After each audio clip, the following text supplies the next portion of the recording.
Hello and welcome to the From the Spirit World podcast, a legendary Avatar, The Last Airbender, and the Legend of Korra podcast for overlyanimated.com.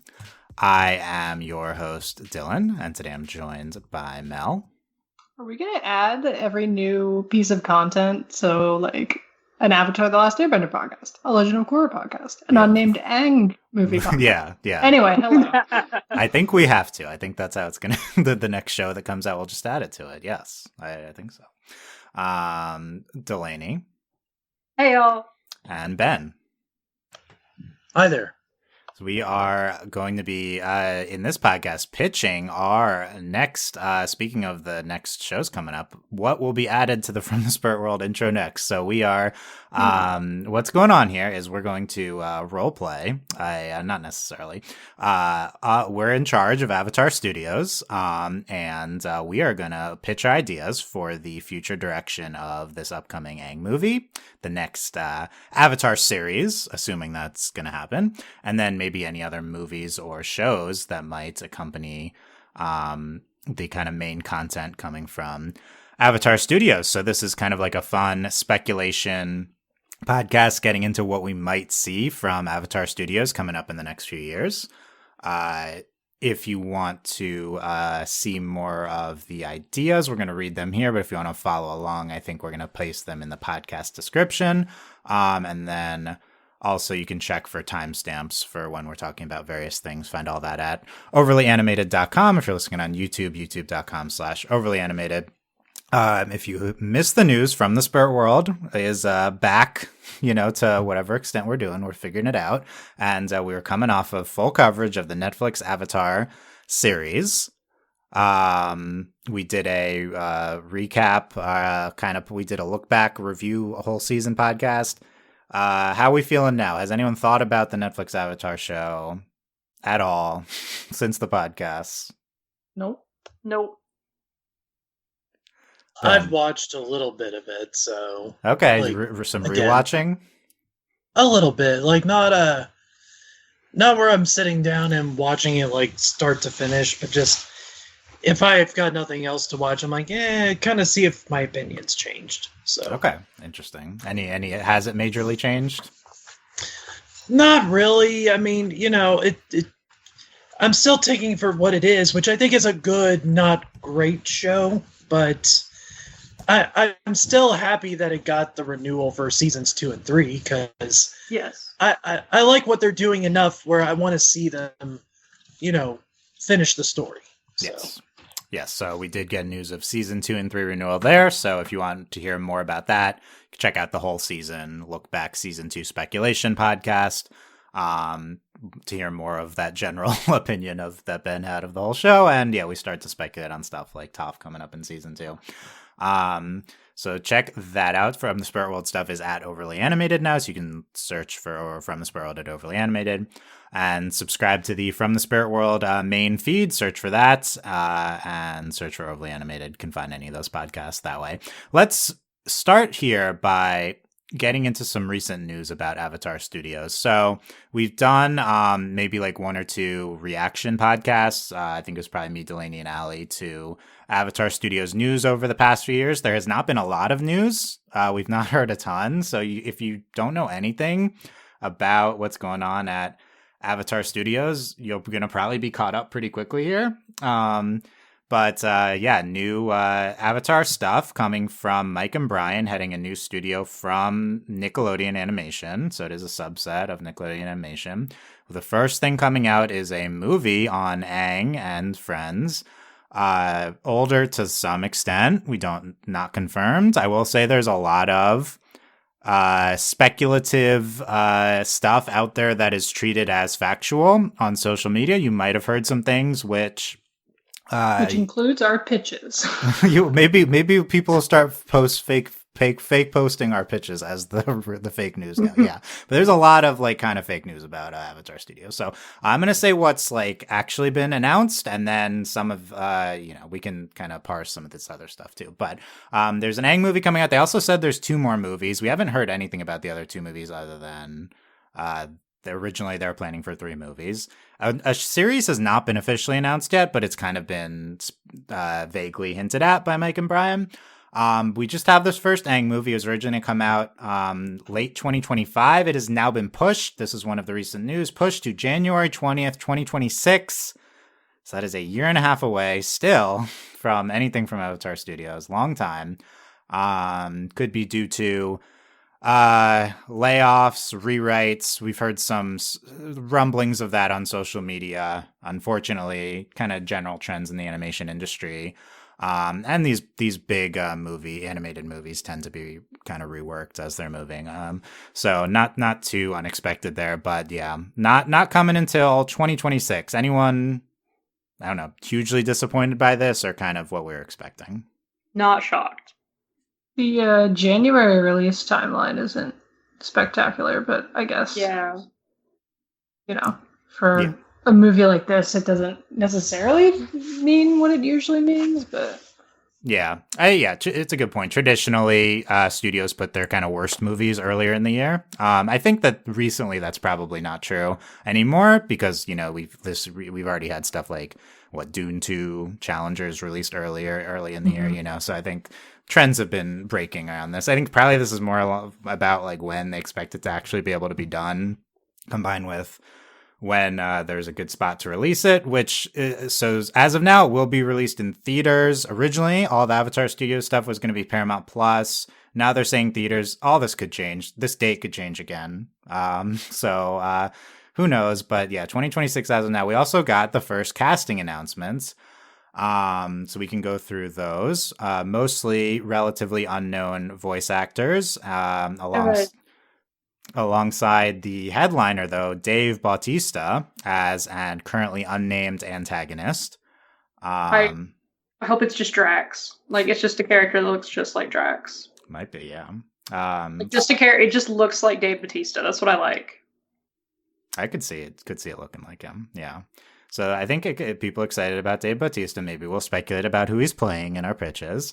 In addition, we have Aang. It will be voiced by Eric Nam, who I am not super familiar with any of these people. I believe he's an American-born Korean. I think he does some K-pop stuff. So interesting.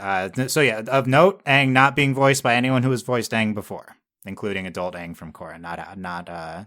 And all new voice actors here. We also got 3 people who will be who are not announced as characters, but you can kind of easily figure out who their characters are. So you may have heard them specifically tied to people, but that wasn't what was officially announced. We have Dion Kwan, Jessica Matten, and Roman Zaragoza. So only one who I would be familiar with is Dion Kwan, who is a voice actor. She is legally blind, so you can probably figure out she's probably playing Toph. I think interesting that, because we were kind of speculating on the Netflix Avatar, would they cast like a blind actor as Toph in the live action show? Well, they're probably casting a blind actress as Toph in Avatar Studios now. But she's a somewhat known voice actress. I think she did Trixie Tang on Fairly Odd Parents and stuff. So we probably could have seen that coming if we looked into it a little bit more. And you have Jessica Matten, who will probably be playing Katara, but that was not officially announced. And Roman Zaragoza probably Sokka, is what people are saying. So I don't know. Any thoughts on that? But the two, I think there's 2 kind of takeaways here from what this has been announced. One, they're recasting roles, right? Because these are new people, and Aang, Sokka, Katara, Toph are going to not be played by anyone who's played them before. We were like, will they try to get the voice actors back? It's easy to think now, no, but that was a real question for a long time. Now, you may have also seen that Dante Bosco is back as Zuko. You may have seen that on social media. That is, as far as I can tell, pulled out of thin air. So I don't think that has been really announced yet. Could happen though, because takeaway number 2 here, this is following the same structure as the Netflix Avatar show in terms of casting, which is only Asian and Indigenous actors have been cast thus far. indigenous people playing water tribe roles, Asian people playing roles from the other nations. All these, you kind of have to dig into some of them to use. We don't really know these people, but as far as I can tell, all these roles follow that same pattern as the Netflix Avatar show. That was a big question mark, especially for the voice actors. I would say Mike and Brian have still not confirmed that is what they're doing. So are we happy about both of these kind of thing going on, like the recasting? Maybe Dante could be Zuko. We could talk about that. But for the most part, recasting and then actually having Asian indigenous voice actors. It's excellent. This is good stuff. This is what we wanted. I have no thoughts about recasting. I mean, I'm fine with it. But the other stuff, yeah, thumbs up.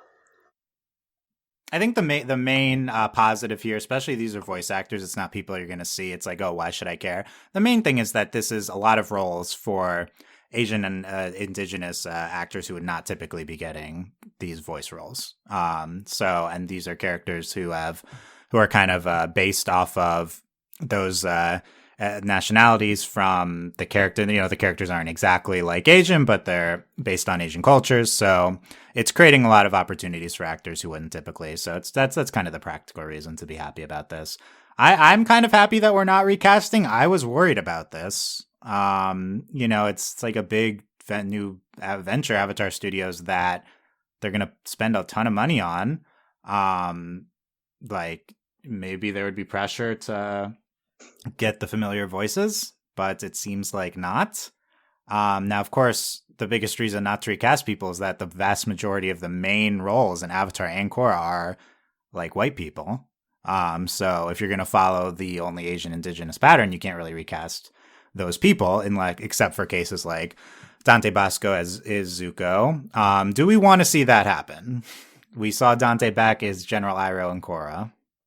I think it would feel a little weird if he was the only one back, just in terms of everyone else's voice has changed and then Zuko sounds exactly the same.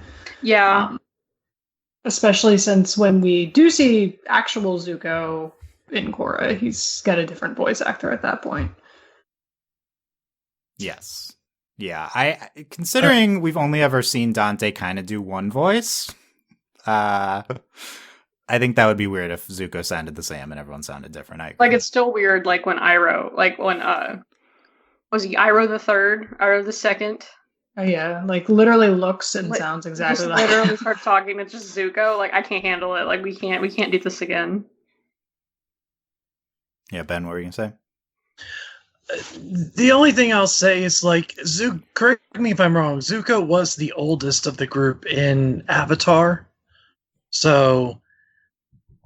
Am I wrong? Or yeah, I think so. No, yeah. He's the oldest by a year. Yeah. So maybe his voice is similar. Yeah, I mean, looking at the concept art they've put out, which you can only take so much from it, but I would have to guess maybe the characters are 10 years older.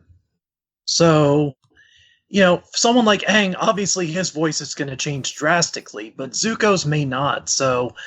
I don't really think I would have an issue if Dante came back to voice Zuko for the movie.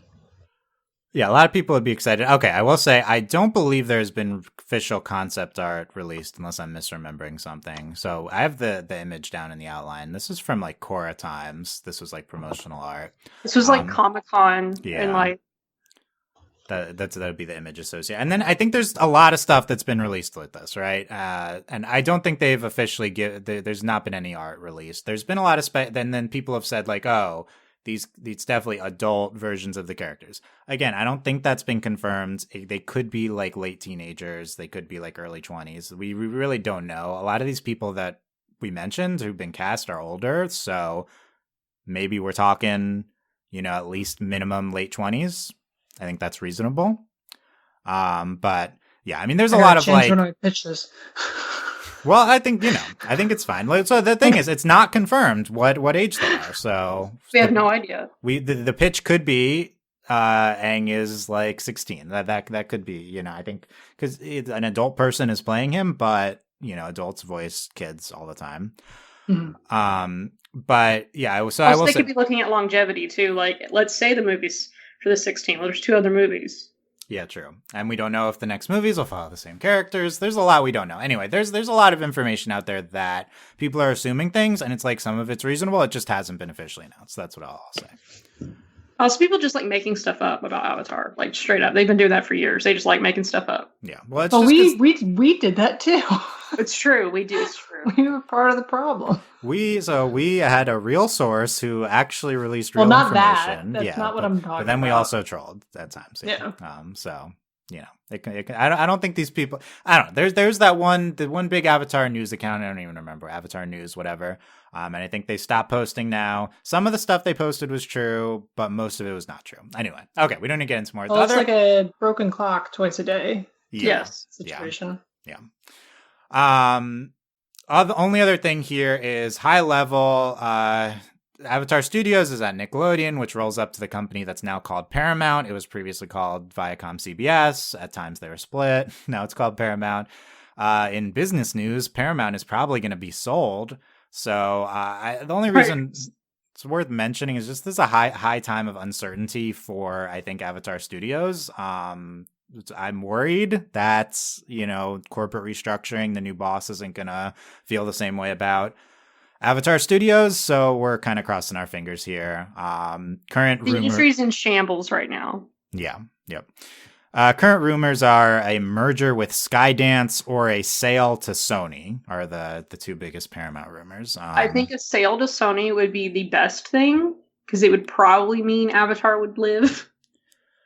It would, yeah, I don't know. It would certainly shake things up the most, which worries me. Like, I don't, I think how things are going now is relatively okay. So, maybe just merging with a relatively same size company would be fine, but the other company's leadership might take over though, which means it could just be new people in charge either way. So that is, it's worrying.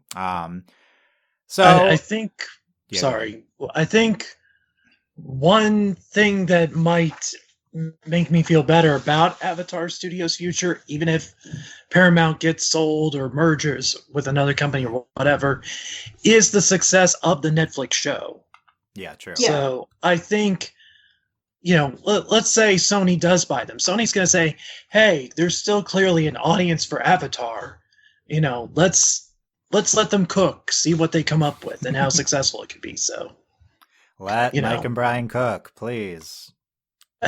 Why not? We're getting original Avatar content, so Yeah, no, I agree. That's the big reason to root for the Netflix show, even if you don't care that much about it. It's only good news for Avatar Studios, if anything.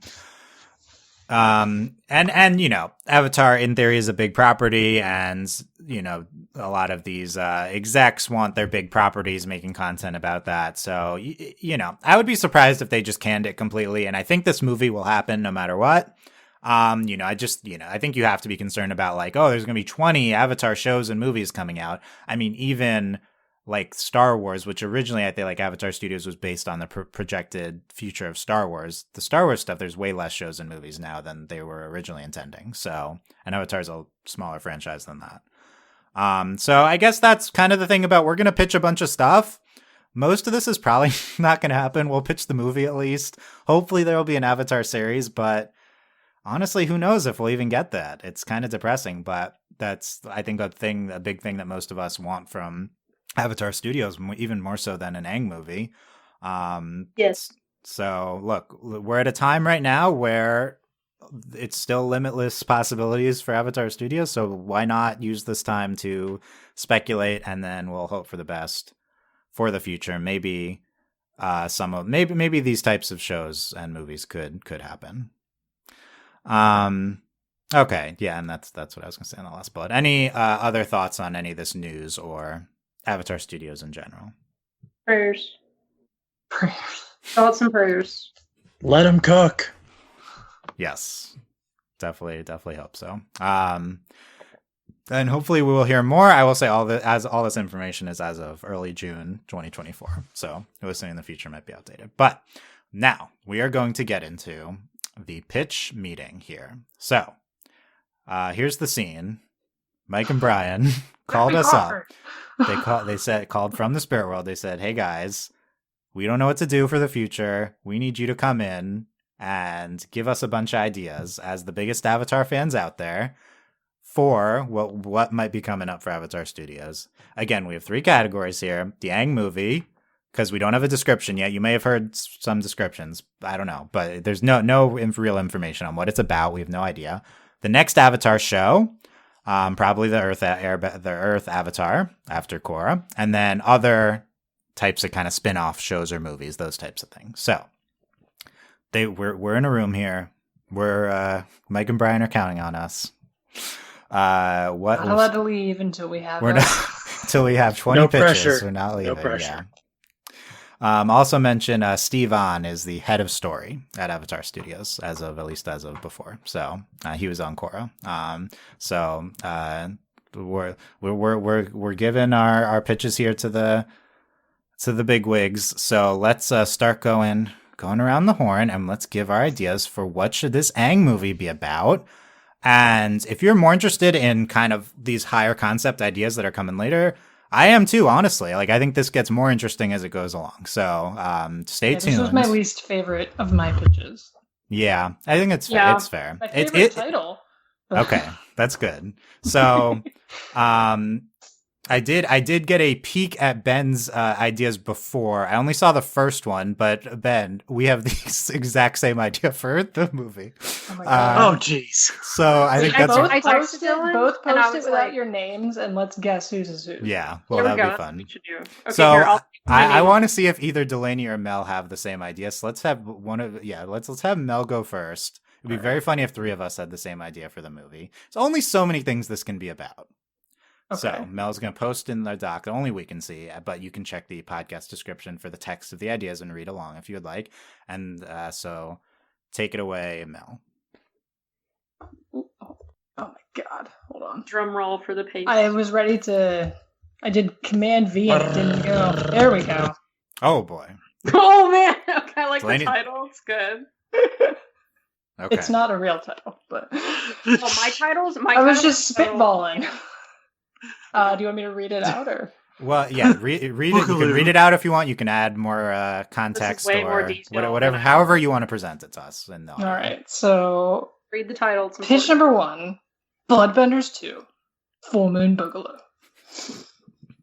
It's been 8 years since Zuko's coronation and the end of the war, and there's no shortage of people in need as the world puts itself back together again. Aang and Katara have been constantly on the move, occasionally accompanied by their friends. One day, a distress call from an island in the far north where territory negotiations have seemingly gone south between the Fire Nation and the Water Tribe. That was not a grammatically correct sentence, but that happens.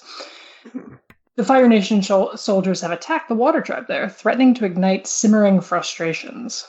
But not everything is as it seems. The Fire Nation soldiers claim to have not been in control of themselves, their actions not their own. Katara begins to suspect something far more sinister is going on as they, with the help of their friends, begin to investigate a group of local waterbenders with ties to an old and clandestine group with access to a forbidden power and to the strength of the full moon. The gang must rush to uncover the truth and stop the group from igniting a full-scale battle between the Water Tribe and Fire Nation in a fragile time. Okay, if the movie's not about this, can we get a comic? This is so good. This is very Why fun. I like It it. must have this title, though. Yes. No, I agree. This needs to be the Listen, title. this is the best title. Don't expect it's downhill from here. Why I like it is, bloodbending is obviously very captivating with the audience. I think anything that involves it, for the most part, is going to interest people. For me, there's a gap of information between when we last see bloodbending and when Katara, we hear that she, quote unquote, outlawed it. Because, I guess it somehow became widely known. And Also, it's who made her god? What? Yeah, well, first of all, why does she have that authority? But that's a different story. But how did it become widely known? Was there a time that they thought that they could sort of control the use of it before they were no, you can't do it, etc. I like a spooky secret organization. Nothing's going to meet the level of drama of the old show with these Aang movies, but I like looking at reverberations of 100 years of global conflict. I think that's probably something that would make up a lot of Aang stories post the series. But yeah. Yeah. Wow, great job, Mel. I will Mine's say, gonna suck. This sucks. I was gonna say, the rest of ours might have less detail, Mel's is gonna be way better than the might rest be of Well, ours. worse. I am a professional Yeah, writer. so I was gonna say Mel's a professional writer, so just note that hers are gonna be better. Okay. Okay, yeah, Um, like no pressure from the rest of us. Yeah, no, this is fun. I also had time, when I was in a fever dream When you were from my dying. food poisoning. I feel bloodbending was a good fever dream. There we go. Topic. To be fair, I did know this coming in. I was like, Mel's is going to be so much better than mine. Like, Yeah, well, so I would say this is the category of Aang movie topics that I would say is like other, like a isolated story. Like you can just do kind of any sort of new conflict. It doesn't have to be tied to this bigger world building view that I think they're going to be tempted to go in, that I'm very worried about. So I wouldn't be surprised if all of our pitches had nothing to do with like the creation of the United Republic of Nations, which is like. It's crazy because that was where I was kind of going with my first pitch, which I changed. But like when you think about it, it's like the difference between now and when Avatar ended in Korra is 60 years. Like it's what has occurred in 60 years is wild. Yeah. Well, I will say one thing I really like about this, and it's a similar thing that I was going for, is take something that we know from Korra that like they vaguely said happens in the last many years, and like let's figure out how we got there. And I didn't even consider the outlawing bloodbending. I think that's a great thing for them to explore more. Yes. And even if it wasn't this movie, like maybe this is too specific for the movie, although I feel like they should go specific. I don't, like I think that's better. Also, I couldn't tell if this felt like a series or it could be like a mini series or one of the other movies. Yeah, I think they could explore other stuff in the gap, even if it's not this first movie. They could do more of that. I want like a spooky Avatar movie, so I'm sold. Yeah, that was my other thing too. It was like the bloodbending episode was like kind of the closest thing they had to a Halloween episode. It's true. And spooky. I think it like premiered, like they like billed it sort of as a Halloween episode too when they originally aired it. So yeah. I guess it's like this might be a big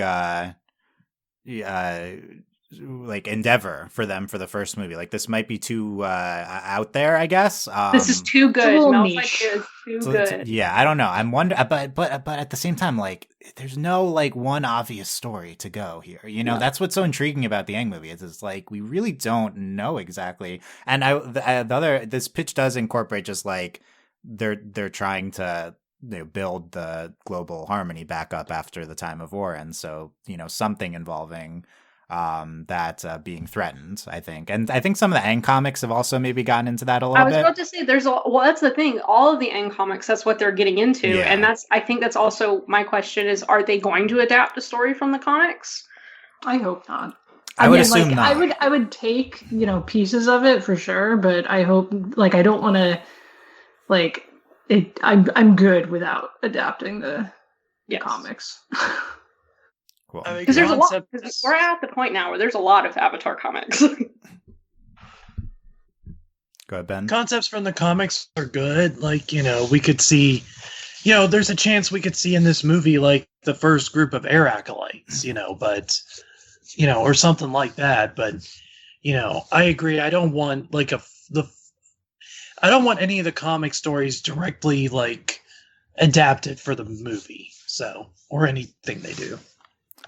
Okay, I just remembered there were air acolytes before there was harmonic convergence. Okay, that had left my mind. Okay, I will say, look, again, we're gonna talk. We're talking about a rewatch after this. Some of us have seen more recently than others. Okay, great job on that first one, Mel. And we can jump back to these at any point if we want, but let's have Delaney go next for your Aang movie pitch. So I had this idea, and then I immediately texted Dylan. I was like, "So what if we all have like the same idea?" I'm excited to see what. Oh God, we all have the same idea. Okay. Yeah, Will Delaney have the same idea as me and Ben. That was not our idea, bloodbending, but it is a good one. Okay, so take it away, Delaney. All right. My title, which was for Mel only, is The Red Wedding. Okay, it's down here. Mel only. Red Wedding, for Mel only. Yes. The Red Wedding for Mel. I'm going to type that in there. For Mel. Okay. All right. Oh, Very you're short summary. you're putting it below. I see. know. It's They like, said put it at the top. We can go below. It's fine. Oh, It's I'm fine. sorry. No, keep going. Keep going. Okay, so everyone's all over the world. So like everyone's all split up, the whole group, and then we have to go get them because Katara and Aang are getting married. And so it's like, oh, we have to go get all our friends. Toph's at her school or something, and then we're all like, oh, we have Road to go movie. get everybody. Yes, road movie. And then we're having the wedding, and then of course something terrible has to occur at the wedding. Now I don't want it to actually be the Red Wedding. I'm not evil, and I don't enjoy suffering. But maybe this is like where the Red Lotus starts to come in. Like there is an origin somewhere, like of this opposing group. So is the idea here the Katang wedding or the Red Lotus intro? Oh, the point of this is to have the wedding because that's Okay. why. So you just the idea is we want to see the wedding, so let's have the wedding. And we needed a problem because that's how movies work. And Yeah. so It's then like a classic trope, you know, wedding and hijinks ensue. yes. Look! like- One of the things we know happens in the intermediary is they get married and have kids. So that Yes. could be something to focus on. Okay. Well, I'll fix before- it. okay. Delaney's going to post the top, and I will say, I think Ben and I can both post ours too now. I want you, but yeah, I'm going to close my eyes and both you post it, and we're going to Okay. guess who's. Okay. Okay, I'll put a line in. My eyes are closed too. Okay. Should we Delaney read one and I read the other, and then No, we guess? no, we don't need to go that far. Okay, I posted okay, someone has posted.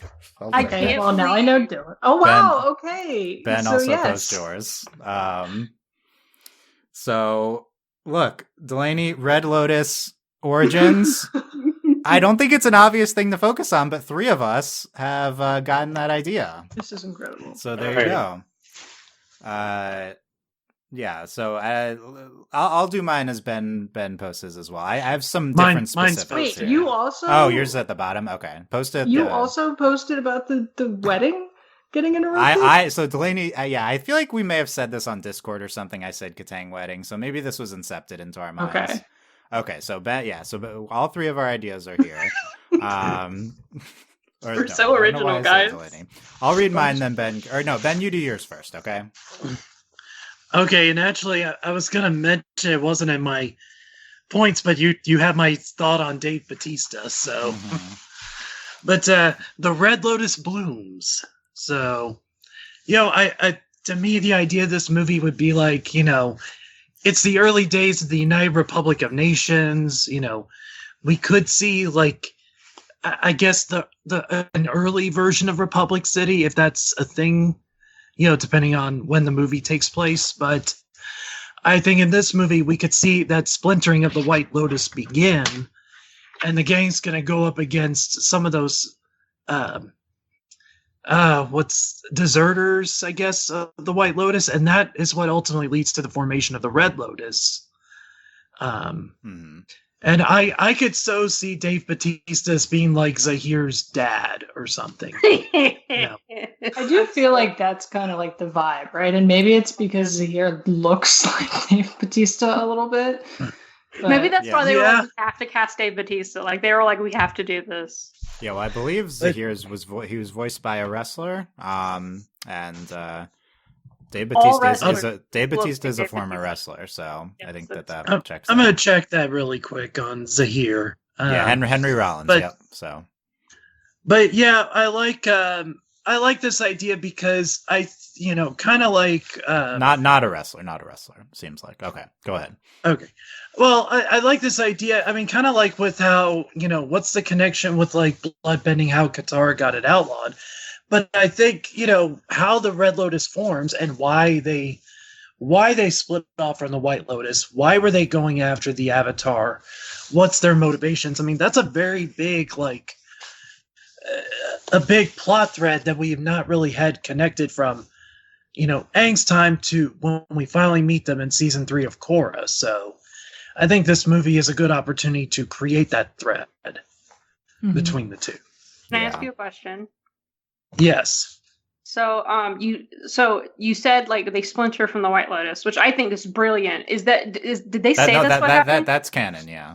Okay. Yeah, that's what they said. Yeah, I was gonna say. I Because think Delaney did not commit that Zahir was information. mad that they had or whoever, Zahir's side people. The Red Lotus was mad that the White Lotus kind of just became the Avatars, he called them glorified bodyguards as opposed to I do remember that, but I didn't realize that. Is that because they literally came from the White Lotus, or they were just mad that that's what the White Lotus became? they both. They were annoyed with the direction of it. yeah. So I think the reason why I did not interpret it as them actually being former White Lotus, and I understand. I got it. Yeah, so I think the reason probably three of us have the similar idea here is because we are obsessed with Book 3 of Korra. It's the best. Book 3 of Korra teases all this Red Lotus stuff, and then it never gives us the full picture with the Red Lotus. Reason. Well, and I remember we had such lofty theories about it during that that season, and it obviously ended up still being really good, but we didn't get any of the secret back, we were theorizing that the Red Lotus assassinated Aang or something, and that was part of why he passed away so early and stuff. There was a lot of stuff we were ready to dive into with that we never got to see. It bums me out really bad that Aang just died because he was super old from being in the iceberg. If that's what happened. We'll I don't buy that. We're still not buying it. So I will say they teased the backstory of the Red Lotus very vaguely. So it's in Korra. So it's a thing that we know happens in between that they could get more into, as Ben is talking about. We specifically mention Zai Bao, the founder of the Red Lotus. We have a guy who we know. So I'm Dave Bautista is playing this guy. He is playing this guy who we named in Korra. That's my pitch here. But other than that, this seems more likely than my pitch. This right here. I really want yours though. It's maybe slightly a series. I feel like all of us are trying to branch Korra with Avatar and pick up on stuff from Korra, and I'm not sure that that's their priority. That's the thing. I think that's if that is a priority, it's priority 50. Make a mass appeal good movie is they could just make something up or get more when you say mass appeal, it's less likely that they're going to try and do something to link Avatar and Korra. I feel like from the Avatar fan perspective, maybe if you're an Avatar fan that loves Korra, we want to know more about the Red Lotus. That's one of the most interesting possibilities to us. So my pitch, Dave Bautista playing Zai Bao, founder of the Red Lotus. Movie details breaking it off the White Lotus. As Aang they and the gang try to stop global harmony from breaking apart, including, I guess we can throw in Aang creating the United Republic of Nations, just because that's the formation of Republic City. It's just the biggest thing that happens that we know about. So maybe that can relate to this. And then I said maybe specific plot, they interrupt the Katang wedding for some reason. So I don't know how Delaney and I had the exact same idea about that. It's because we're the biggest Katang fans on Earth, and that's what we want. We want to see the wedding. That's a way to get in the wedding. Make them kiss. You open the movie on the wedding, and then we start to hear them talking about what they've been up to, and then you're wondering how I got here. and then the Red Lotus come in, and then it's what's going on? And then they can kind of regroup, and then so it's great. So after a time, after this for a time gap between the end of Avatar and this movie, we can have how do we get everyone back together again? We have to come to this wedding. Yes, come to the wedding. It's a way to get them all together in one place. So I think that would be fun. But in general, the Red Lotus stuff, I think this would be so much more interesting than I'm very worried that this movie is just about Republic City, because we were very done with Republic City in Korra times. I think how exciting could it be? They're in meetings all the time and they start construction. How interesting is that really? I know it has to be something else, but it's maybe a backdrop. I will say there is a flaw to this idea that no one has brought up yet, which is that part of the backstory. I had to look this up on Avatar Wikia because it's been a while since I've seen Korra. Part of the Red Lotus backstory is that they weren't public until they tried to capture Korra at a young age, I believe, is part of the backstory. I think this is probably mentioned once in the show. Yeah, then that's why they put her in the compound. Okay, here, you ready? That's why Korra goes to the compound. So this was a secret organization. So the thing is, if we're going to insert stuff before Korra, it still has to be a secret to the world, whatever the Red Lotus is doing. Who? Not everyone ever is going to be at this wedding.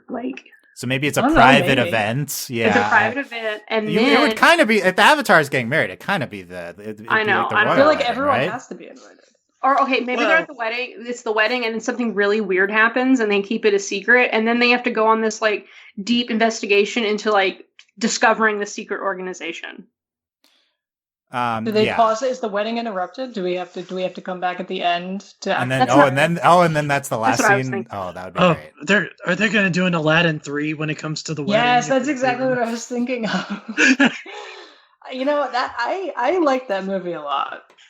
It's good. I enjoyed it as a kid. What we're talking about with Aladdin 3 here. No, I figured it was like the wedding. The plot of Aladdin 3 is it opens with the wedding, it gets interrupted by the like 40 thieves, and then they can't get married until they deal with that, and then at the end they get to get married. It's a good plot structure. Yeah. See, that's what I was thinking. Like when you start talking, Dylan, that's what the wedding. I think that would be fun. But again, the big flaw here is that the Red Lotus is secret at this time canonically. So we could either retcon it, or we have to find a way that they're still secret.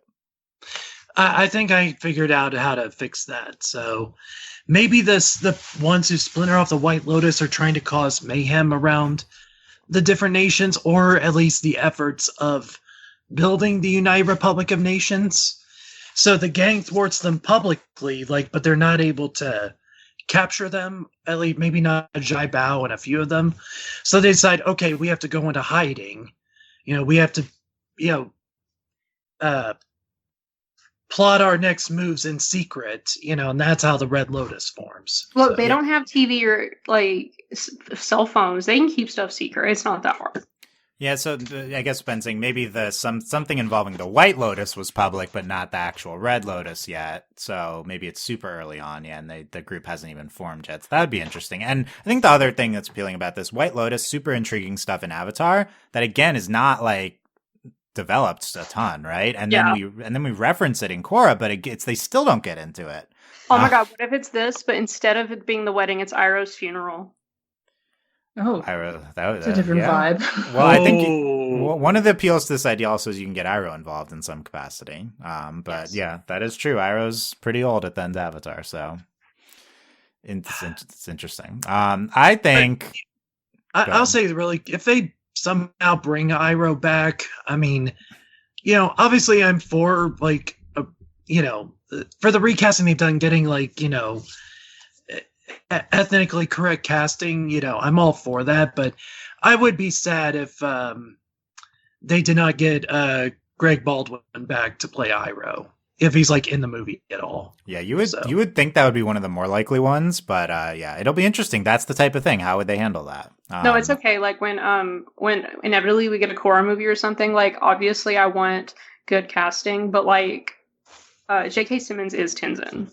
Yeah, what do you do with Tenzin? Spiderland. Literally, how am I supposed to live? They're I think so far, Aang, Toph, Katara, Sokka, recasting them, not necessarily the biggest deal yet. Maybe Jack DeSena not being Sokka and Mae Whitman, those are kind of big deals, but there are harder ones to come with if we're definitely recasting everyone. So that'll be interesting to see how they handle it. I don't think they're going to do this with the Red Lotus as this movie. I think this is just one of the more interesting things. I think, and Mel's pitch as well. These are interesting things from Korra that are mentioned that we could get into more. But I don't know. I just feel like the movie is this is too specific, too niche, I guess, for Avatar fans. Well, and that's the thing is I think so much of what I was thinking about with this particular, the Aang movie is it's all going to be specific in my mind. So I'm just really curious what it is they come up with that hits, that has broad appeal and doesn't feel just completely lackluster compared to the series. I think the issue they have here is, I guess I'm borrowing a X-Men phrase here, but Ozai and the Fire Nation were an Omega level threat in the original Avatar series. True.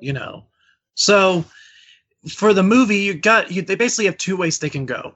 Either we get another Omega level threat, which the fact that it was never brought up in Korra, then you would think, okay, that's either a retcon or it wouldn't make sense why it would never be mentioned. Or, another route to go is ideas like ours, which, are big deals, big threats, but not quite like the level Ozai was, but they do offer that connection to Korra. Ozai breaks out of prison. Is it? Are Are we getting more into Azula? The movie That's could be another about thing with Azula, which the comics get into a little bit. Didn't But think about her. yeah, Azula could be possible. I agree. I think so. Maybe their solution, and because we can't go as big as the shows, this is just going to be like a fun romp. Like it's not going to be super serious. Wedding.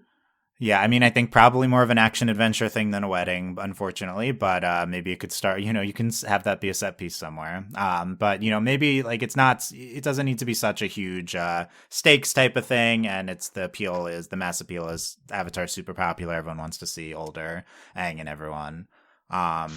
But I think you can do that and tie it into something with the broader mythology. And I think they should do this as a kickstart to the whole Avatar studios as they're trying to have a unified Avatar mythology.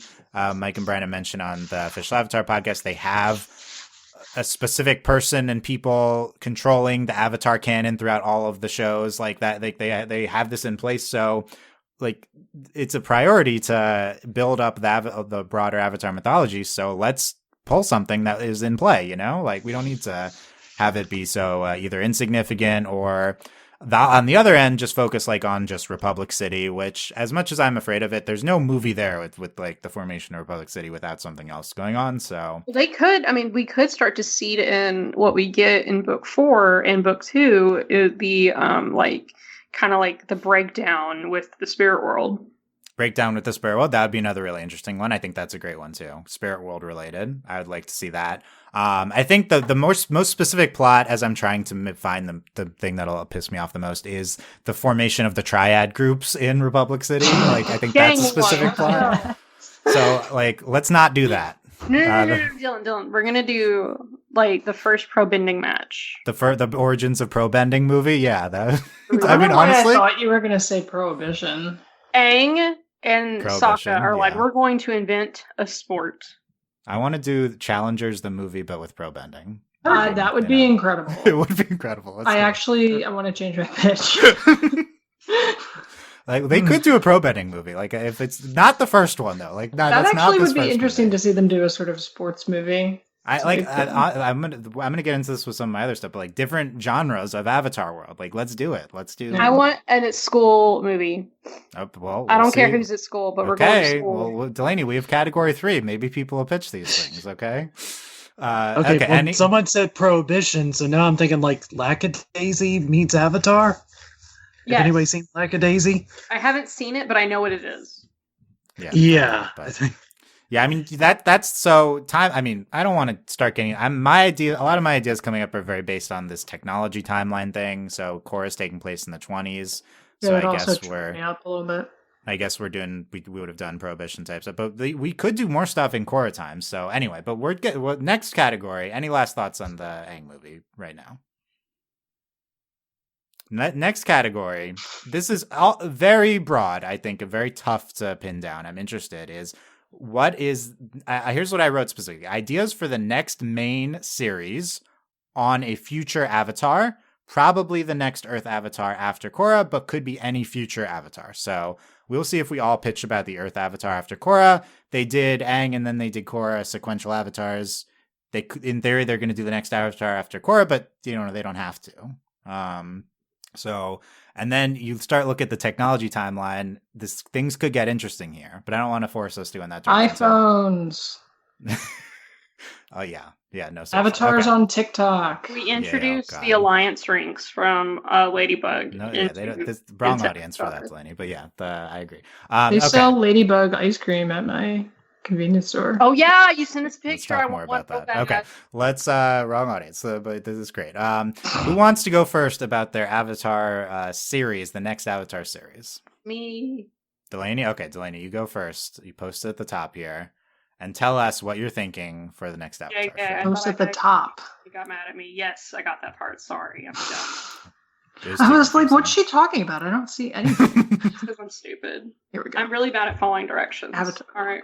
I had these. Okay, so after the Red Wedding, my titles were horrible. You're welcome. Avatar: The Last. By the way, that reminded me. Before you say your title, there is a tentative name for the Aang movie. I believe it's Aang: The Last Airbender is the working title right now for this movie. They're still not allowed to say Avatar. I don't. Is that why? Like, is it because of the Avatar movie? Because now we're in I the think movie. so. I mean, that's why Legend of Korra was Legend of Korra. Yeah. So they can't say Avatar because of the blue people copyright stuff. So Aang the Last Airbender is the title they're saying. Like, Stupid. I'm pretty sure they're going to change that, but that is. I would hope hope so. So my wonderful title is Avatar: The Last Avatar because I'm so smart. Yes. I was giggling to myself as I typed it out.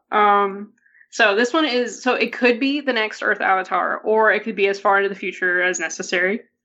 So, I mean, really, the kind of questions I'd want this to address would be like, do we need the Avatar at this point? Can the Avatar bring balance to a world like our own?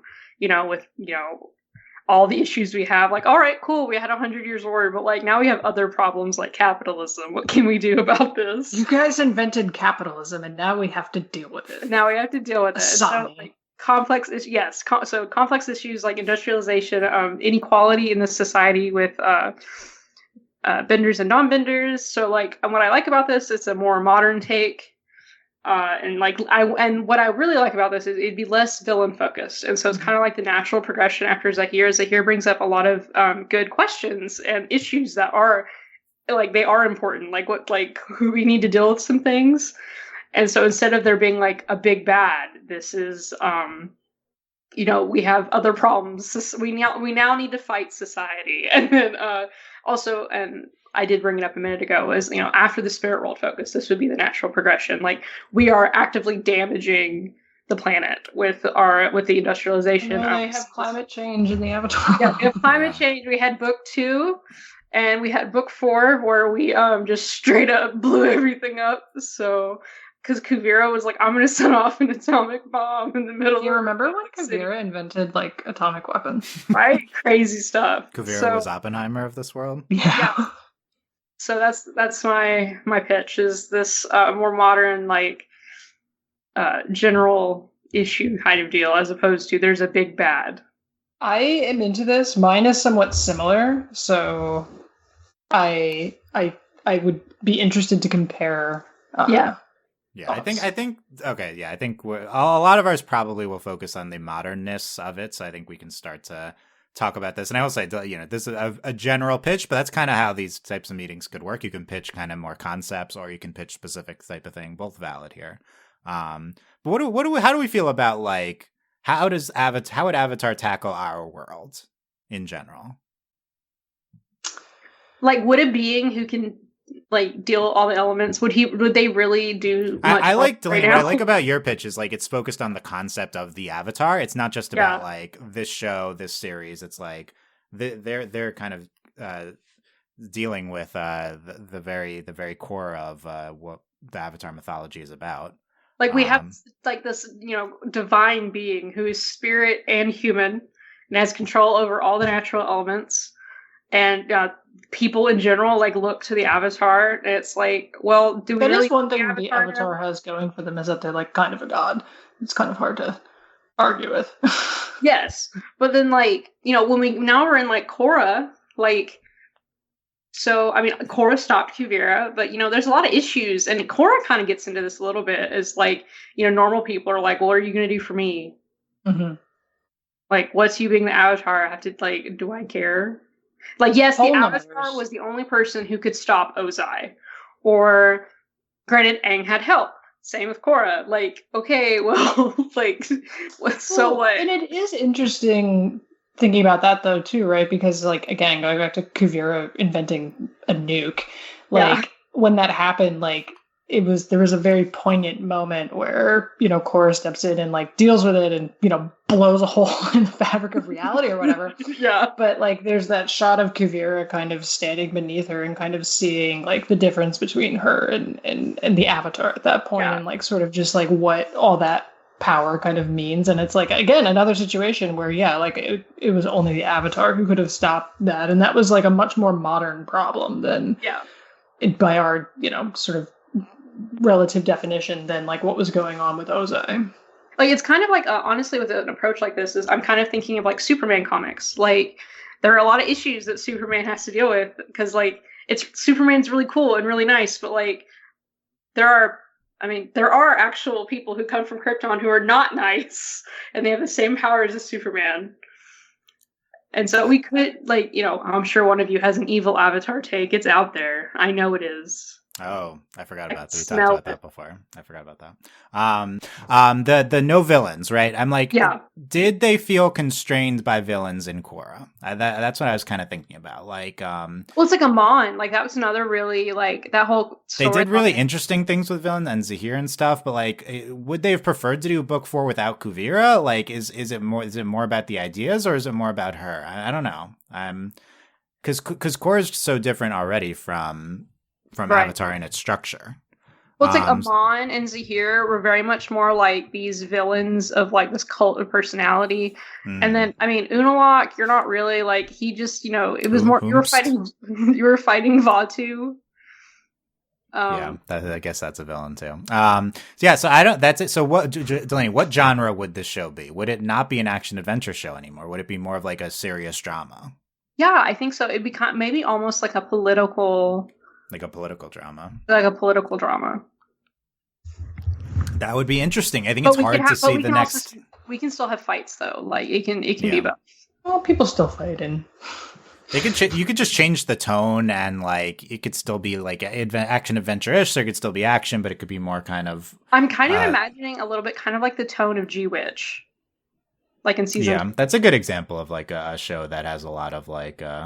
Which that show's more like... that anime is more like corporate intrigue, but we could like... Yeah, there's a lot of stuff like that there. So there's animes and stuff that kind of get into this. That's interesting. The initial reaction is probably like, okay, if it's the next main Avatar series show, it's still going to be action adventure. But consider that Korra was so different from Avatar.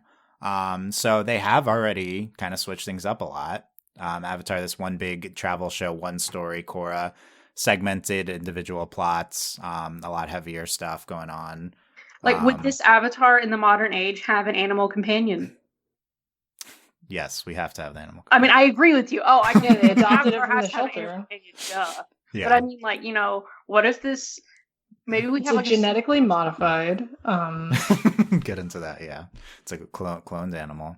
Or even they, like, have a robot dog. Robot, yeah, that'd be interesting. Avatar meets Jurassic Park. Sure. Okay, there we go.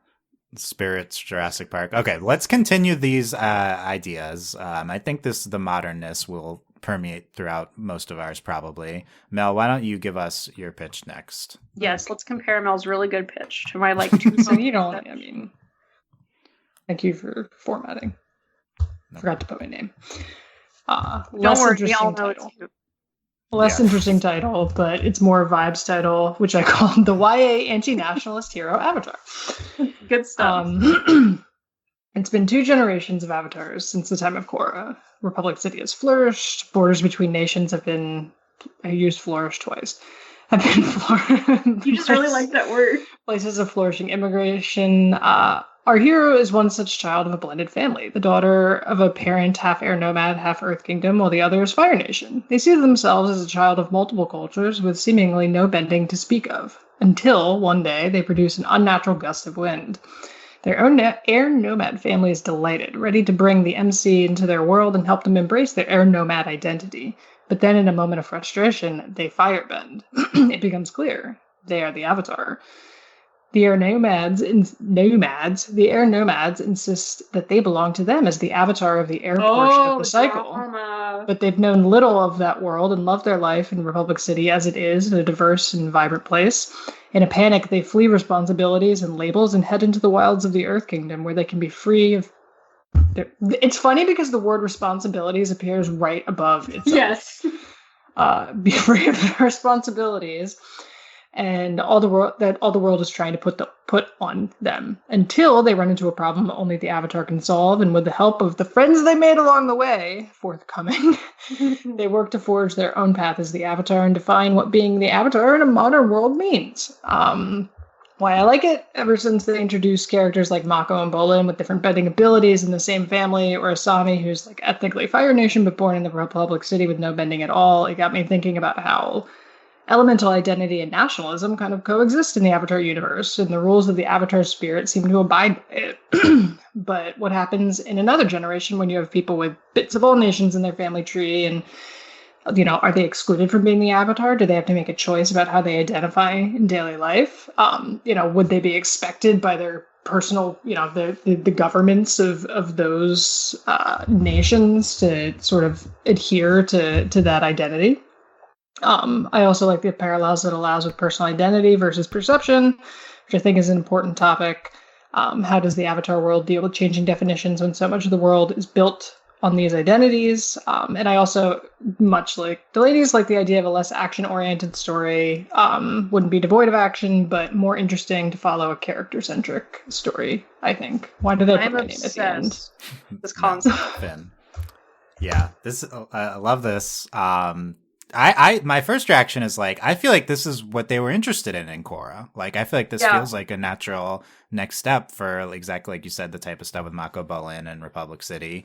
I could see them getting into this with the next show. And then, I think two things that are really interesting here.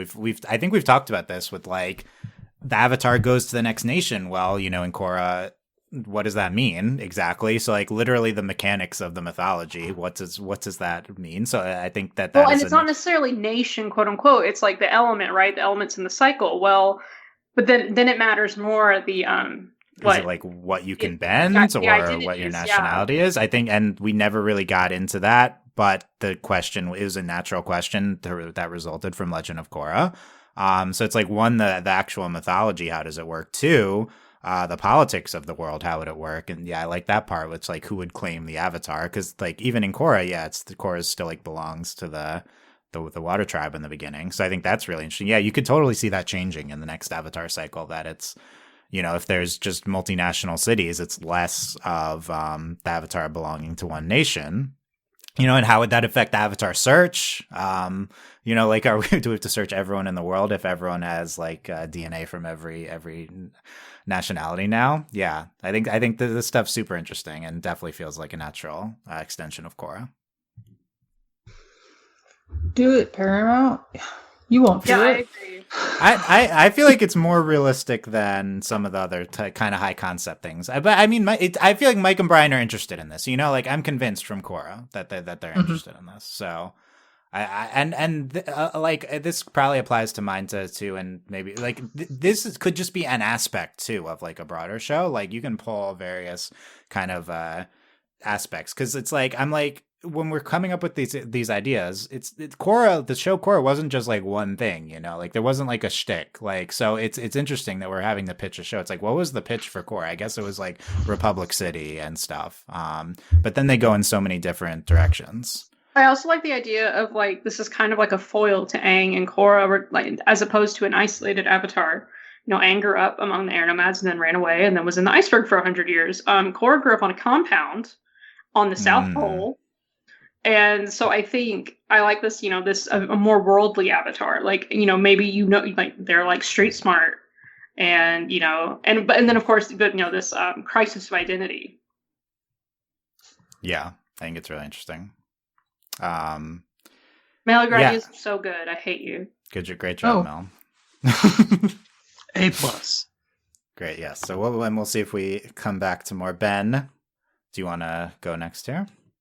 Give me the Avatar and the Tesla. Sure, mine's not going to be very good though. Not in the Tesla, actually. In a better Avatar blows up a Tesla. There you go. Is Varric Elon Musk or something? Better. Well, Varric at least becomes somewhat likable. He's he's much more charismatic. It's true. And he has, and actually is there smart to like balance him out a little bit. I didn't really flesh out a full concept for this, but it sort of relates to the next Avatar, which I feel like, okay, so we said that, if we're equating it to the real world, the Korra would be like 1920s-ish, our world. So, if Korra lives to be like 100 plus, like a lot of Avatars have, she lives one extra year just to beat Avatar Kyoshi. I think she could do it. I was doing the same math, Ben. I was doing this exact same math. Okay, so, but that would put us in, like, I guess at least the 2000s, if not. Yeah. So, I wondered, like, okay, in the next series, what is the relation going to be with, like, the people of the Avatar world and with like the spirits. Are the spirits even going to still be there, or do Oh yeah. you know? And I kind of tied it into religion, because I I don't want to go too far into like my own personal beliefs, but I was raised in a very Christian family, and while I do still hold on to a lot of beliefs, I don't go to a church anymore, because I feel like, and I again getting way too personal, I feel like the church as it is today in a lot of places become corrupted. What certain things people say and do, it's like I'm like, that doesn't jive with what I was taught. So, but I keep getting too personal. But to loop it back to this, I just wonder, what is people's relation going to be to like, the spirit world, spirits, the concept of the Avatar itself? Like, do they still believe in the Avatar as like, this like one who keeps balance in the world? I guess the idea I was going for is like, what is the relationship going to be between the people and the Avatar at this? It's interesting, because you talking about this and thinking about like the modernization, and like, I thought about like in Dune, 10,000 years plus in the future, but like, technology isn't as much of as we understand it, as much of a thing there for plot reasons. Like, there's no computers and that sort of thing. So they have like different things to take that technology that almost seem like essentially magic or supernatural things. And like, it makes me wonder, like, is that sort of the role that, the spirits and the avatars start to take, similar to like the way, mysticism, magic, supernatural stuff, whatever you want to call it in Dune, basically takes the place of technology in a lot of situations. Mm-hmm. Yeah, I think it's an interesting comparison. I think that at the core of like, how is, if we're still following the timeline that Mike and Brian kind of started to outline in core, that their technology timeline mirrors our own world timeline. There's so much modern technology in this next Avatar show. Like, how does that work with I think it's a great point, Ben, with spirits, the concept of the Avatar spirit, like the types of things we're talking about with Delaney. So, yeah, it just feels like it inherently mismatches, like clashes. So it's like, don't you have to talk about this in the next show? Well, it's like when you think about like, so Mako worked at like that factory, right? And he was using his lightning. You'd assume at some point they will like literally make electricity for the city. Yeah. But yeah, like to your point with that Delaney, though, like we talked about that too when the show came out, is like, that's wild that somebody is literally just crazy bending and being like, I am the electricity in your home. I am the power plant. But two, it also was like an inherent inequality because a non-bender can't have that job.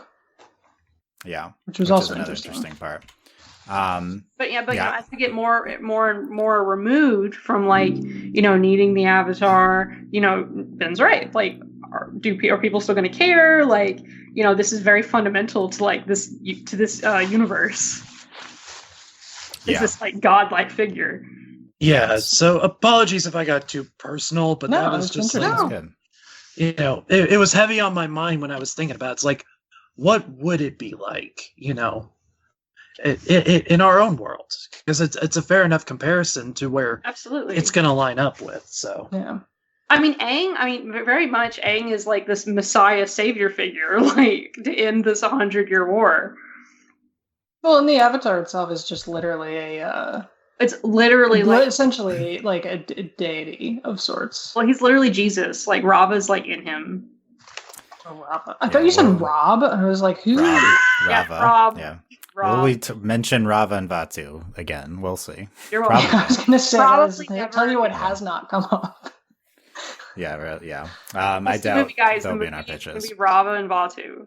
Oh my god. It's funny because for a second I thought about Juan and all that, and then immediately it was like, we're going to turn the other direction and look away. Yeah, could do more on Juan. Yeah, no, it's good stuff, Ben. And I that was also on my mind, was like spirituality with the modern technology world. So that also is a part of my pitch. So good, on the same page there. So here is My next avatar pitch, Oh, you spark, got names. And spark you of a new casted it. avatar. yeah, Yeah, and you not the casted it. details aren't important. Okay, but Great casting decisions. Sin, Oh, yes. voiced by Auli Carvalho, which is less about. I thought Actually, that she would. this is Dylan's fanfic. This is actually about Dylan. I just want y'all to know. This is very based on me, but I didn't even say it yet. But no, I just thought Auli at some point. I thought she would make a great avatar casting. So Sure. it's that's shoehorning that in there. Sin is a computer programmer working in a normal office in the modern Earth Kingdom, around the 2010 equivalent, which could totally be by where we're at after Korra. She starts feeling increasingly connected to her computer, tangibly feeling the electricity going on and off in the bits from her code. Oh man. Which is what code boils down to, kind of electricity turning on and off. She realizes she's a lightning bender with a specialty in interacting with electricity, and therefore the avatar, since she can firebend, since she's like an earthbender. I'm sold. Similar origin story. Also, I want to do this when I'm programming. I know it would be. You want to blow up the computer? Yes, obviously. Kind of the avatar, or and it doesn't even need to be the avatar, but someone in the avatar world with a connection to lightning. I'm tying that to electricity, which Korra did. No, you don't even know. Like, obviously they brand it as it's from Avatar Studios, but you're like, it takes like at least 5 episodes, and then they realize they can bend, and you're like, oh my god, they're like, it's like they're still bending. I know a lot of it's tempting with these pitches to go with like, this is how they realize they're the avatar, but you also could start the story like Korra with that happening a long time ago. Yeah, I just think the thing that's most interesting to me is Avatar in the modern world with modern technology. That's like, if you're going the next Avatar, that's kind of the core of it. It's like, I'm the Avatar, but I still have to have a job. This sucks. Well, yeah, and it's like, so you don't need that. I will say, the Avatar world doesn't need to be like our world other than the technology. There doesn't need to be like office workers like this. But I think that's interesting if Earth Kingdom is a little bit like modern China, and there's a lot of like office workers and stuff. She's like farming Bitcoin. Oh my God. No Bitcoin on the show, please. No Bitcoin, but I had to make the joke. I'm sorry. What would be the Avatar equivalent of Bitcoin called? Yeah. Momo coin. Momo coin. It actually would be Momo. Momo coin, yes. But yeah, so that what if bending could literally interact with our technology further than just Mako kind of generating electricity? What if it goes further than that, and you can like literally like code with your bending or something? Who invented programming? I think that's kind of the interesting idea there. And then like I think Ben was getting to a little bit, how would a very non-spiritual person in a technologically modern world fare as the Avatar? I think that concept. It's kind of like the natural progression with Korra, who was also like very much not a spiritual person. Yeah, but to the extent where now this person is literally just has a desk job like in our world. So very soulless. Very soulless, like they have no spiritual connection at all to start. How would that even work? And then this turns into Stardew Valley. Somehow. Okay. Yes. Why not? Oh, I thought it'd be funny. Yeah. So I don't. This is more of an idea about like the start. I don't really know exactly what the plot is, kind of past that. But that I think ideas about how the Avatar world works. Do people have phones? Like the internet? How is that interacting with the Avatar world? I feel like that's just they do Avatar, but it's Pantheon. Yeah, it would be great, but I bet they're like thinking of like ways of like, okay, the Avatar world has like internet now. Like, how does it work with bending? What other aspects of the Avatar world make it different? That would be interesting to interact with. They find the Avatar on TikTok. You could have social media. You could get into that type of thing. So I think all that's a very interesting direction. I like the spirituality direction Ben's going in as well. I think there's a lot here for if we want to go with the next Avatar. At the same time, I wonder if they're tempted to skip into the future, because it's so weird if there's an Avatar show set like right now. So and I will say Space Avatar. Yes, I didn't have. This isn't a full pitch, but one of my other also ideas was that the Fire Avatar is the next one after the Earth Avatar. might be set around 2100 technology wise. What if there's like fire steampunk kind of future technology? Ooh, I like with the that. next Avatar. I could see that. Yeah, I could see them going that way. So yeah, there's so much of this is based off this rule that the Avatar world follows us technologically, but then it means, are they really willing to commit to the Avatar world having internet and stuff? Like, is that where we're going here? Well, Would be it's interesting. It's time to see. I hope we get to see. Is the next Avatar show the thing that you are most interested in from Avatar Studios? Yes. I think Yes. that stuff interests me more than visiting like existing characters and that sort of thing. Yeah, I don't know if every Avatar fan feels the same way, but yeah, I'm just interested in new stuff in the future, or even that's in what the past, but just new stuff. Yeah. All right, I'm looking at Mel's idea. I think you can combine the Mel like nationality stuff with the technology stuff to more of an extent. I think all this is compatible for a future Avatar show.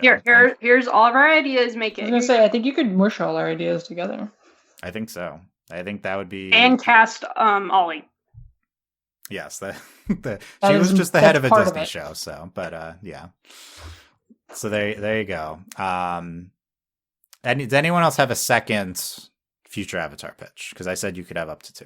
What's the other one? Oh no, mine are for the third one. I have 2 for the third. Yeah. I also have 2 for the third. I I have a surprise second for the third now. Okay. have a serious one, and then a crack one, and then my wife has 2 pitches that I thought I would share. Okay. Yes. Okay.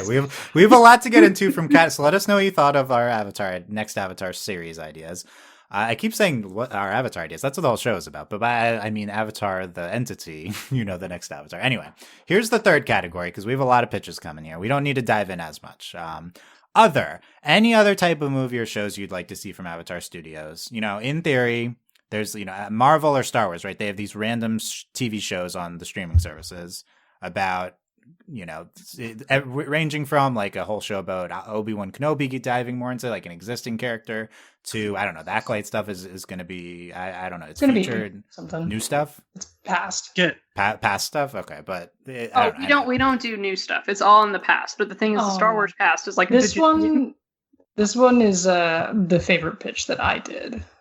Okay. Amongst So I hopefully we won't have overlap here. I mean, I would assume, but we're gonna. I Find don't out. think anyone's going to overlap with me. I promise. Okay. Why don't we start with your favorite pitch, Mel? All right, here we go. God damn it! Where did it go? Here it is. Hold on. You're There we not go. cheetah. It's Really? Are you serious? Okay. Here we go. Rogue One, a non-bender story. It's 4 years before Aang will be awakened from the iceberg, and our MC is doing everything they can to get by in a global war as a non-bender. They've dodged military conscription in the Earth Kingdom army, enforced labor for non-benders that's required for the war effort, but don't let their lack of bending fool you. They can go toe-to-toe with plenty of benders thanks to their agility, self-taught martial arts, and a few tricks. You don't need to be a master to learn how to fight, and they're ready to take on any bender who threatens the peace they've made for themselves living off the grid. That'd mean that in a metaphorical way, because the grid doesn't exist yet. As a war waged by benders rages on, some problems require a subtler approach. Our MC is confronted by a group who need their help. Ba Sing Se has been under siege for 3 years by the Fire Lord's militarily gifted son, General Iroh. They've tried everything to break the siege, and now they're ready for a different approach. One Iroh and his army will not expect. Non-benders. Our MC joins a group of fellow non-benders just trying to get by, and are given an assignment: assassinate the general and cut the head off the snake, free the Earth Kingdom capital, and save the world from a Fire Nation victory. Why I like it. I always like to hear who uses their environment when it comes to getting things done. Think like Assassin's Creed. We kind of got a little bit of that with Jet. Like to see more of it. With the exception of Sokka, the non-benders need a little attention, in my opinion. They've all kind of been sidekicks and love interests.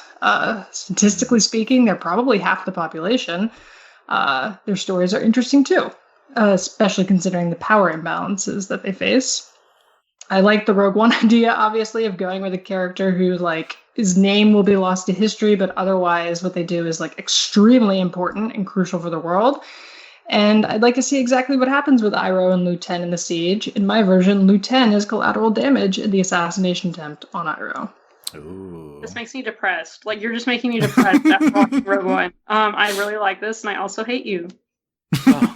Good feedback. I love it. I love it.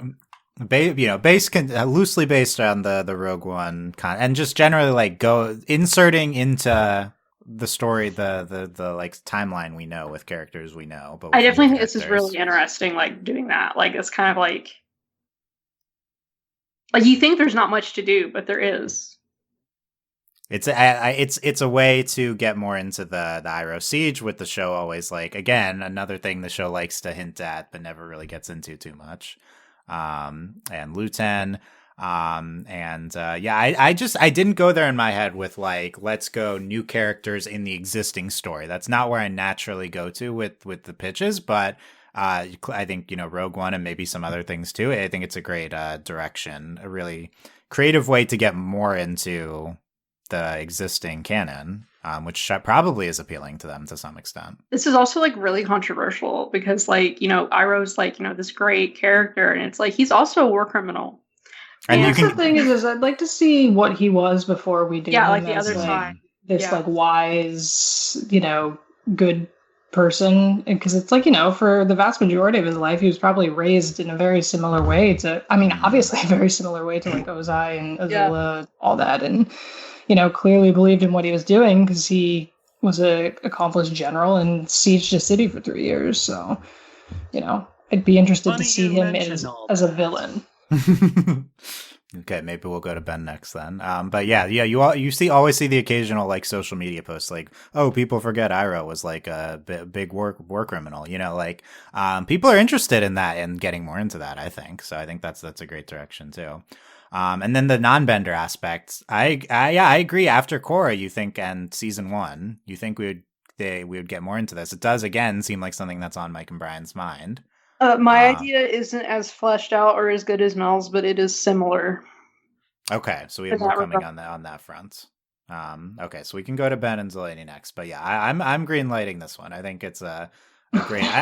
A lot of these other ideas. We're gonna mail this one to Mike and Brian. This is gonna be one of our top 3. We're gonna present to Mike and Brian, and then I'm gonna sue them when they don't pay me. No, they're hiring us to do it. Because I live with a lawyer.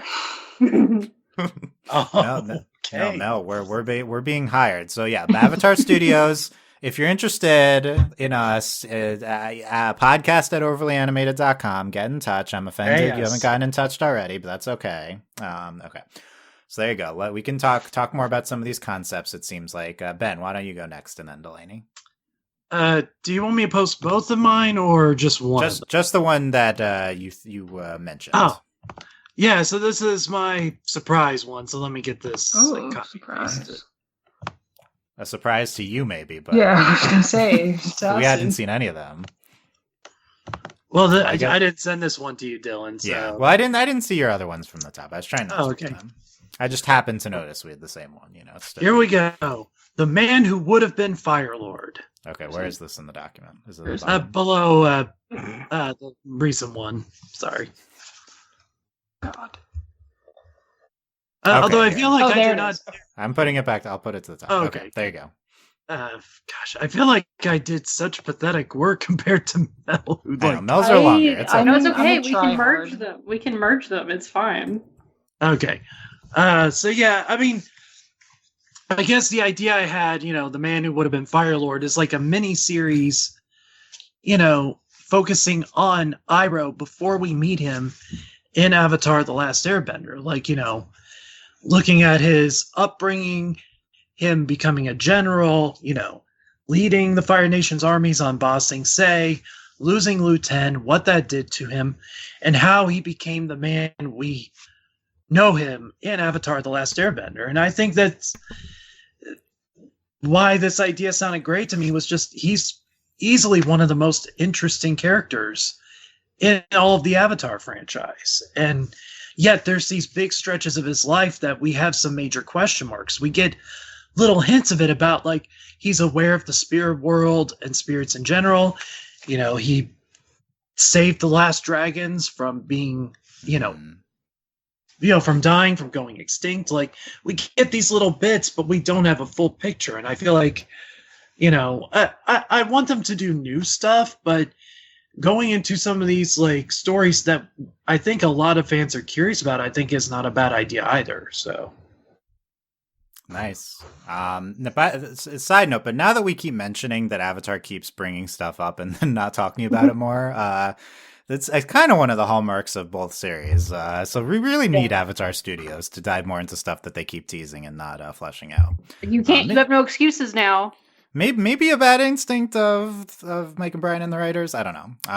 But yeah, that's there's a great companion piece to Mel's idea. Mel's like, maybe you can talk more about Iroh and Luten through the perspective of other characters. Ben is like, let's just have a mini series about Iroh's past.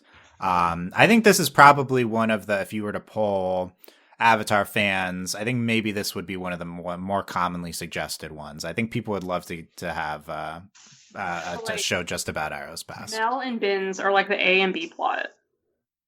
Yeah, maybe this is a subset of one of the others. Yeah, no, but I just any sort of a mini series about Iroh, I could totally see it. I think it's a winner. It seems like an obvious one too. I think it'd be a good live action show. Yeah. Oh, if they wanted to go in that direction.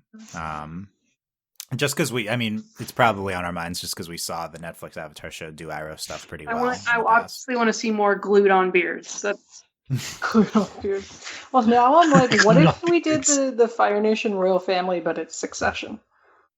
Yeah. Oh, it's House of the Dragon. Mm-hmm. I did not watch like that. Coming back soon. I refuse.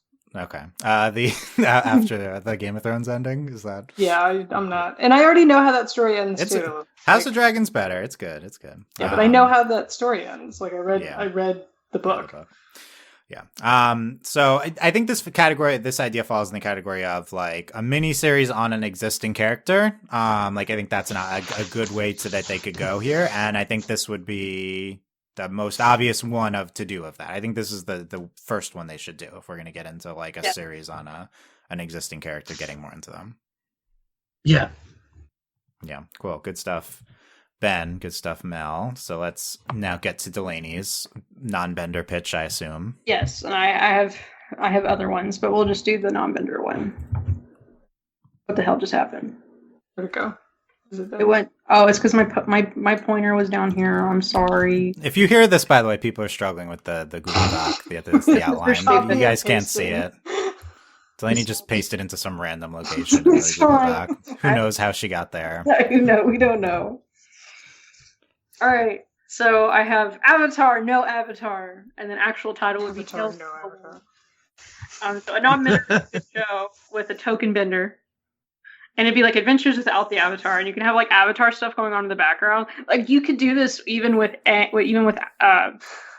and Korra. Like I'm picturing the episode of Buffy where Xander is the character we follow the entire time, and then you just get shots of the actual plot of like Buffy saving the world, like once every half hour. Like you are just some poor miserable soul who lives in Republic City, and you're late to work because Korra just blew up the street. And so more world building. Because, like Mel was saying, like half the world's non-benders. And then you can explore more, like, kind of the bender-non-bender divide. But instead of being the Avatar in the story, you're the non-bender in the story. Like, maybe you take out the equilistrality out of curiosity, and you're like, these people are crazy. Like, I like it. I'm into it.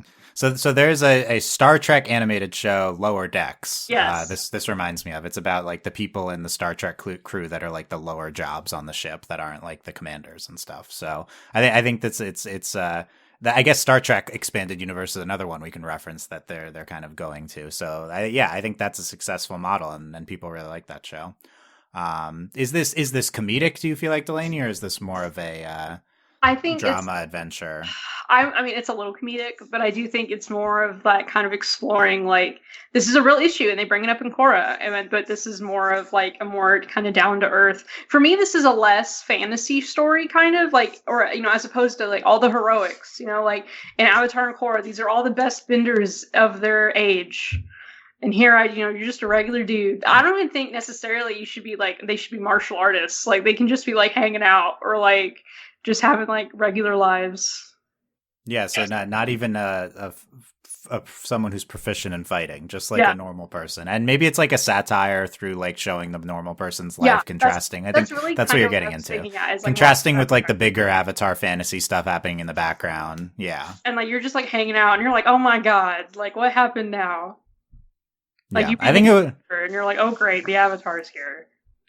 Yeah. I think it'd be great. This there was some dumb show that got canceled after one season. I'm trying to look it up really quick. It took place in like the DC universe with people who worked in an office building. Okay.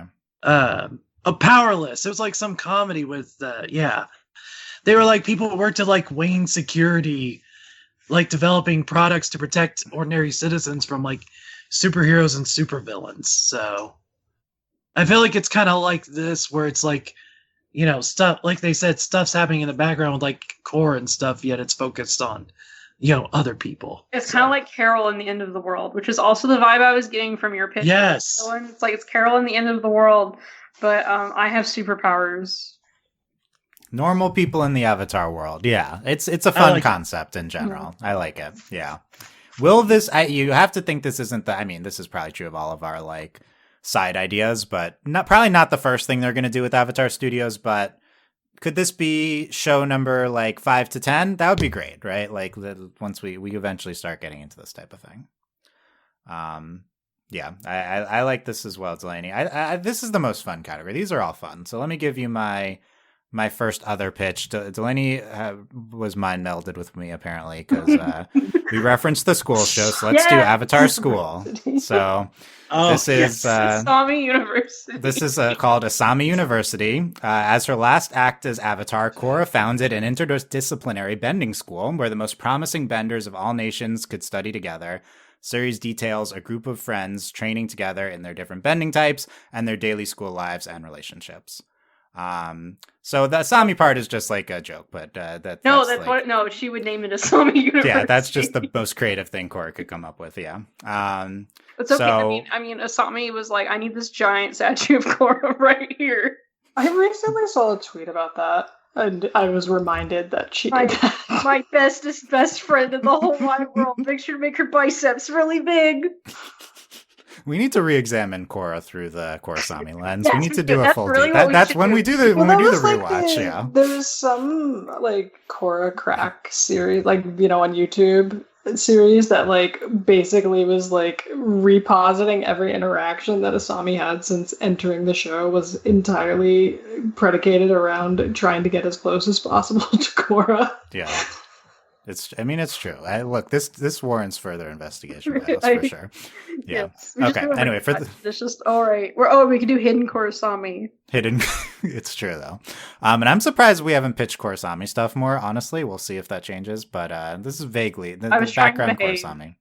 You thank you for you don't need to behave on this. We can go all out. But anyway, why do I like this? So this is interdisciplinary bending school. I love magic school stories. This is my favorite genre. Not just Harry Potter. There's a lot of good ones, but and they can have pro bending. They can have like that's like an elective. Yeah, that's their sport, their team. Yeah, like rugby. Yeah, true. Just a school with different magic types, people, and I assume these people aren't figuring out their bending type once they're at the school. So maybe that's a difference here is they know going in that these are like the best benders. They already know that they're the certain bender type here. So just more of like a daily life show. This is like there's a Ruby type of thing. This is my ideal story is more of a slice of life the relationship based type of the school thing here. Also, Gen V, the boys spinoff, just did a somewhat similar thing here, so maybe a similar dynamic. The boys main series Gen V spinoff show. Gen V is very plot heavy, so I imagine the show would be less plot heavy than that, but that was a very successful spinoff show, so this kind of a proven model for you can go have the school side show. Yeah, I don't know. Benders training together. Maybe that gets into themes of Korra and beyond, of more nation blending together and stuff. So, what does that look like? I like it. I'm also picturing like My Hero Academia with maybe like a part of the school being for like non-betters, but like these like I guess for lack of a better word, geniuses to like invent new technologies and stuff. So yeah, you could have a non-bender division. Maybe they're like political cadets, maybe they're technology people. Yeah, that'd be interesting too. Or finance. Financial people. Yeah, very exciting. Yeah, so there you go. Avatar School Show. Obviously, I had to pitch it. If you know me, you know we got to do the Avatar School Show. I'm sold. Love it. Okay. That's great. Will they do this? I would think no, but again, Gen V does exist, so that is out there. The headband wanted me. I wanted this. This is what I wanted. Yes, the headband, a full show. Yeah, like I want a full show of the headband. But I am setting it in college, so we can go older stuff. You know, there's a lot of animated shows and anime focused on school, so why not? So. Yeah, true. Avatar's version of it. Okay. And you can always do like the first season of school and then just go off the rails, which is what they always do. Yeah, that tends to be how it works. You kind of go beyond the school stuff. I would like to not do that, but that's how it goes. And you can tie it, and an appeal of all of these types of sideshows is you can tie them into the main series. Like Gen V is going to do with the boys, is you can have stuff that happens in the sideshow affect the main Avatar series, the next Avatar show. So that would be really interesting too.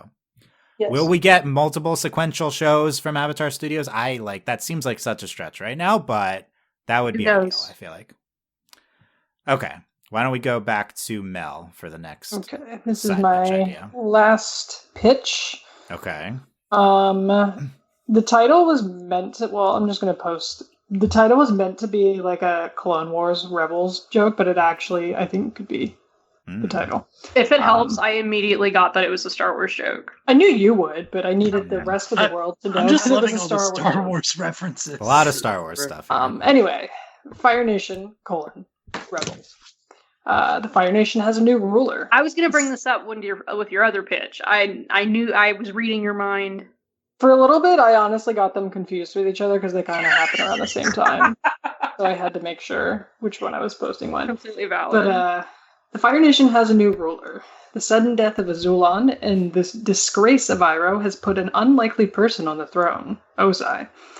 A group of Fire Nation citizens, displeased with the war and ready to end the conflict, want to take advantage of the young prince who was never meant to rule, suddenly thrust into power. With their allies in court and their practical wherewithal, they combine forces to influence politics and vandalize and sabotage the war effort to hopefully bring peace to the world. But they've underestimated exactly who it is now sitting on the Fire Nation throne and the lengths he is willing to go to cement his place in history. Why I like it? Netflix tapped into what we were all thinking, which is that there's no way everyone was just cool with a century-long war in the Fire Nation, without, dissent. That's true in, most wars, that, nobody's ever unified in support of that sort of thing. So, what's going on internally in the Fire Nation? We saw some of the, propaganda and the headband and Ember Island players, but I would like to see more. I like getting a little Game of Thrones with it on the political side. We know Ozai is a ruthless manipulator and a crazy person, but his enemies certainly hope he's a hapless young man thrust into a position he was never prepared for. What do their machinations look like? On the flip side, what does the groundwork look like for those trying to sabotage and vandalize the war effort, doing their best to functionally make the war more impossible? I like this. This is kind of like is it Valkyrie?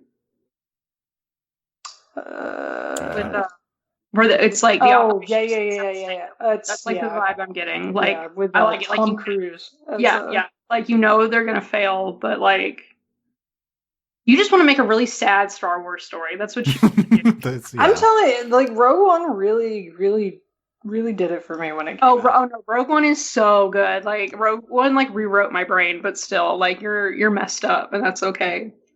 I really like applying that framework again to Avatar. This is another show that would take place during the events we know, or I guess this is in between or prior to Avatar, but like stories we know with different characters. I think it's a winning formula if they want to go in that direction. Also, you're right. Netflix did this. Like they this is how they opened the show. Yeah, and then also the Azula scene intro with the rebels that Azula infiltrated. In the Netflix Avatar show. Yeah, basically, I want to take those two scenes and turn them into a full show and better. But better and more details, and yeah, that would be great. I also want to know more about this. This is another thing they don't really get into at all. Like this whole situation where they killed Azulon, right? And then. You're telling me that the entire country was like, oh yeah, it's really tragic that he died, and that I guess Ozai has to be. And he just decided on his deathbed that Ozai is going to be Fire Lord, and we're all accepting him. Yeah, that's a story to get into more. For sure they could, and I think just a Fire Nation show during the war. Yeah, it feels like totally something the show would be interested in getting into more of, that I think a lot of fans would be interested in seeing more of. I think in general, just a thing taking place in the Fire Nation during kind of around Avatar times would be a big winner here. Yes. Yeah, I saw another good one here. So many good possibilities, and I like the direction here of, I think all my ideas maybe are like before or after Avatar times, like around Avatar. I think that's really interesting too. And I feel like if they're like, oh, Avatar is so popular, they're going to want to explore stuff that happens that we know about from the Avatar show more specifically. And maybe we're thinking very Korra because we're big Korra fans too. So this might be more in the direction of where we're going, I think, with Avatar Studios. I could see it for sure. Okay, who wants Delaney? Do you want to go next with your next pitch? Yeah, here I have my crack ones. Here you go. Okay, is all the crack ones at once? Yeah, all the crack at once. No. He was typing. So the most important one is it can be a movie, it can be a TV show, but we are creating Mamma Mia with Sue and Lynn. Who are their fathers? You know what? I'm into it because I love Mamma Mia. Exactly. So here we go again. We can bring back oh my god, why did I forget? They sing The Cave of Two Lovers. Oh, the Nomads, yeah. Nomads. They can sing, they can be the background. Like, it doesn't have to be a musical. It should be a musical. But Avatar musical in general. Let's do an Avatar musical. I was going to say musical episode never came to fruition. No. It should happen. I'm telling you, our Avatar meets Avenue Q should have happened. It's important. Delaney, just a show getting more into the parental situation with Toph, I think. Yes, Toph's children. Like what? And then my wife has an addition to this so we know Toph had 2 children, and she obviously had a crush on Sokka, but my wife would like Toph's bisexual awakening. Wherever it doesn't, who knows what happened. Mm-hmm. And then my wife really, really wants, this could be a B plot for a show, is just Zuko and Toph's adventure that Toph never got. Okay, yeah, but the finally doing that in more detail. I think that's a good call by Tanya. Getting more into that joke from season 3, and then what of our characters from Avatar are queer? After the show, let's get into that. We need to get into this. This is important. The people need to know. This is important. Suki is probably bisexual. Let's be honest. Well, she grew up on a very patriarchal island around all women. It's kind of like the Wonder Woman, very much a Wonder Woman. It's like Wonder Woman. It's like, are you kidding me? Hello. Like first dude she sees. Also, imagine the first dude you see being Chris Pine, and then you see other people. Yeah, right. It's rough. Who are our top 3 picks for Avatar characters that we should say are queer now? Obviously, Toph 1. I like Suki. I'm into that. Yeah. Ty Lee. Yep. That works. Ty Lee and Azula. Delaney, where's your Ty Zula show? Look, you mentioned it, but then I couldn't do it after you brought it up. Oh, so I put it into the universe. But yeah, we could do a whole I think Ty Lee and Azula. Also, I think Zuko and Aang need to have a little they need to be they did found a city together as buds. Super gay. You do. with your friends. All these possibilities when we're going into the future as adults with these characters. I guess kind of related to this. I will bring not one of my extended pitches. I will bring up the show that I brought up before. My idea of the Jinora and Opal future of the Air Nation at the end of Legend of Korra. Have you posted? I didn't post in the document, but I've talked about this in maybe even 10 years ago, but it's been a while. But in book 4, Jinora and Opal have these arguments, vague, I haven't seen in a while, about like the views of the future of the Air Nation after Harmonic Convergence and stuff. In general, I do think a show about the future of the Air Nation after Korra is a great idea. That's probably the most interesting thing after Korra, if we're setting a show right after Korra. And then you could go maybe Jinora as the head of the Air Nation taking over for Tenzin. I think that's really interesting. And then if you want to get into my more crack theory idea, this is 10 years later and Jinora and Opal have romantic interest and also conflicting political views of the future. So like gay political intrigue type Gay of show. political intrigue. And then Kai and Bolin are like just in the and they're also there, yeah. And they're also featured. And they're also there. They're also there, yeah. So yeah, there you go. That's been my big pitch of it, but I thought I talked about it before. So I actually think they should do a Future of the Air Nation thing. I think that'd be a good idea. But I have some questions about the logistics of the whole. Like I still have questions. I have questions on the logistics during Korra, like how all this still happened with the new Airbenders. But yeah, like so obviously Jinora's in my we can go to Korra. We need a mini series following Boomy around. Like, what are you doing, Boomy? Like, he's got airbending now, and he's just like la la la la la.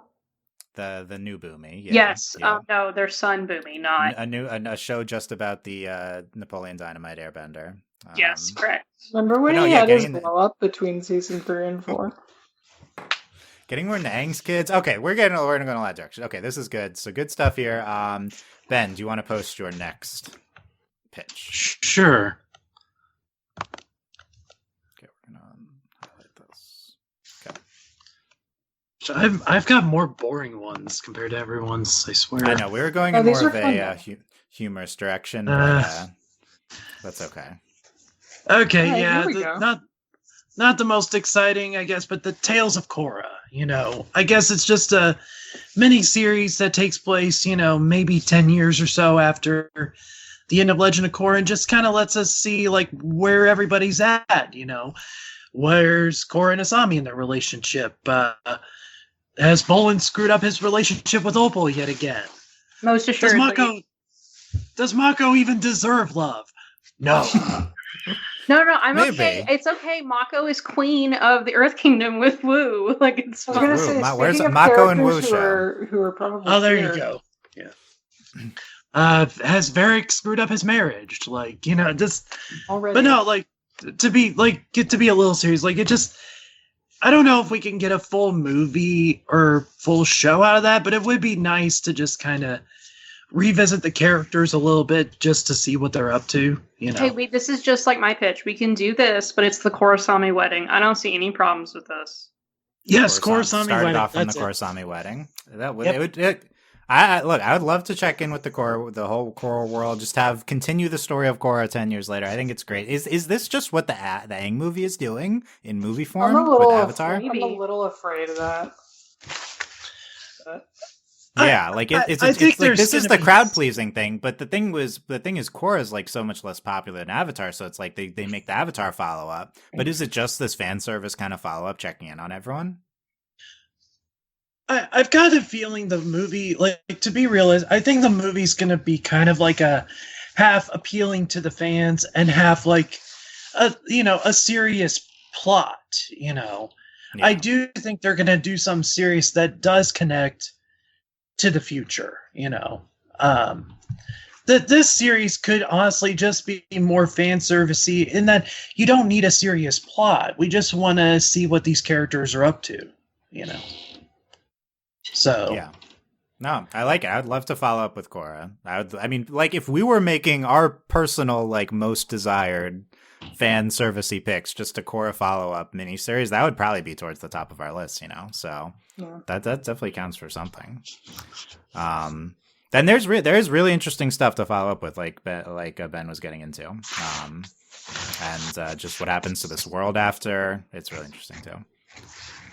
Mm-hmm. Any other Kurosami pitches now that we're here? The wedding. Is that it? I got nothing. A vacation. We can just do the comics. I don't care. Vacation. You could adapt the comics. Yeah. Okay. The wedding needs fireworks. What kind of fireworks? Like real fireworks or like emotional? No, like Disney nighttime show level fireworks. Yes, I agree. Look, they could do a Kurosami if they want. They want to go for like it's the progressive event of the year. At Avatar Studios. Toph is going to officiate, and very special episode is the best. Yeah. Toph, who's the best man? Mako. Ooh, Okay. why? Throw Mako in there. Look, Just how about for my enjoyment? here's my next pitch: Mako as a cop miniseries. We're diving more into God. it. We're leaning into it. We're doubling down on it. yeah, we're doubling down. Because Mako was so likable. Toph becomes Lin becomes a cop origin story. We really want to get into this more. This is a good idea. We're gonna. The fans want to know how The this fans happens, want which to they know do. about all the cops. They do want to know how it happened. Okay, here's my completely different direction. Here's my second other. Why did it do that? Format like that. Other pitch. Untitled Avatar Companion Love Story. Very general, but a pure romance show, speaking of other genres, set about an avatar before Yang Chen, generally in the past, and one of their companions or masters, teachers. Yay. We love Katang. Let's do a full show with the different people with Katang. Pull the trigger, guys.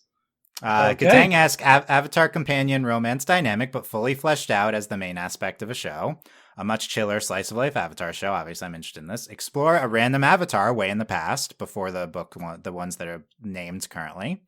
And then complicated power dynamics in a relationship with the godlike Avatar on one hand, and a teacher-student relationship on the other hand. Which, if you think about it, is what Katang is. Spicy. Very spicy. Hot take: is it possible for the Avatar to have a healthy relationship that is like not abusive in any way? Because they are a god. How can you date a mortal? And then second hot take is, Katara is like Aang's teacher and is older, and that has its own, as we've discussed, kind of power dynamic stuff. I like the one where it's like the theory that like the Avatar's love is reincarnated as well. Mm-hmm. Yeah, you could get into. We can't do that because Katara is still alive, but still. Yeah, she's like a. I was gonna say she's like a cockroach. She's just surviving everything. Yeah, the spirit of it at least. But yeah, I don't know. Just kind of a few separate ideas going on here, but just a show about a past Avatar. I think you could do this type of thing with Avatar Studios. Let's just explore a random Avatar from like the 1200s. I don't know, whatever, like a random time period. What's the Avatar world like back then? Doesn't have to be some epic thing with some epic conflict if it's just like a sideshow to the main stuff.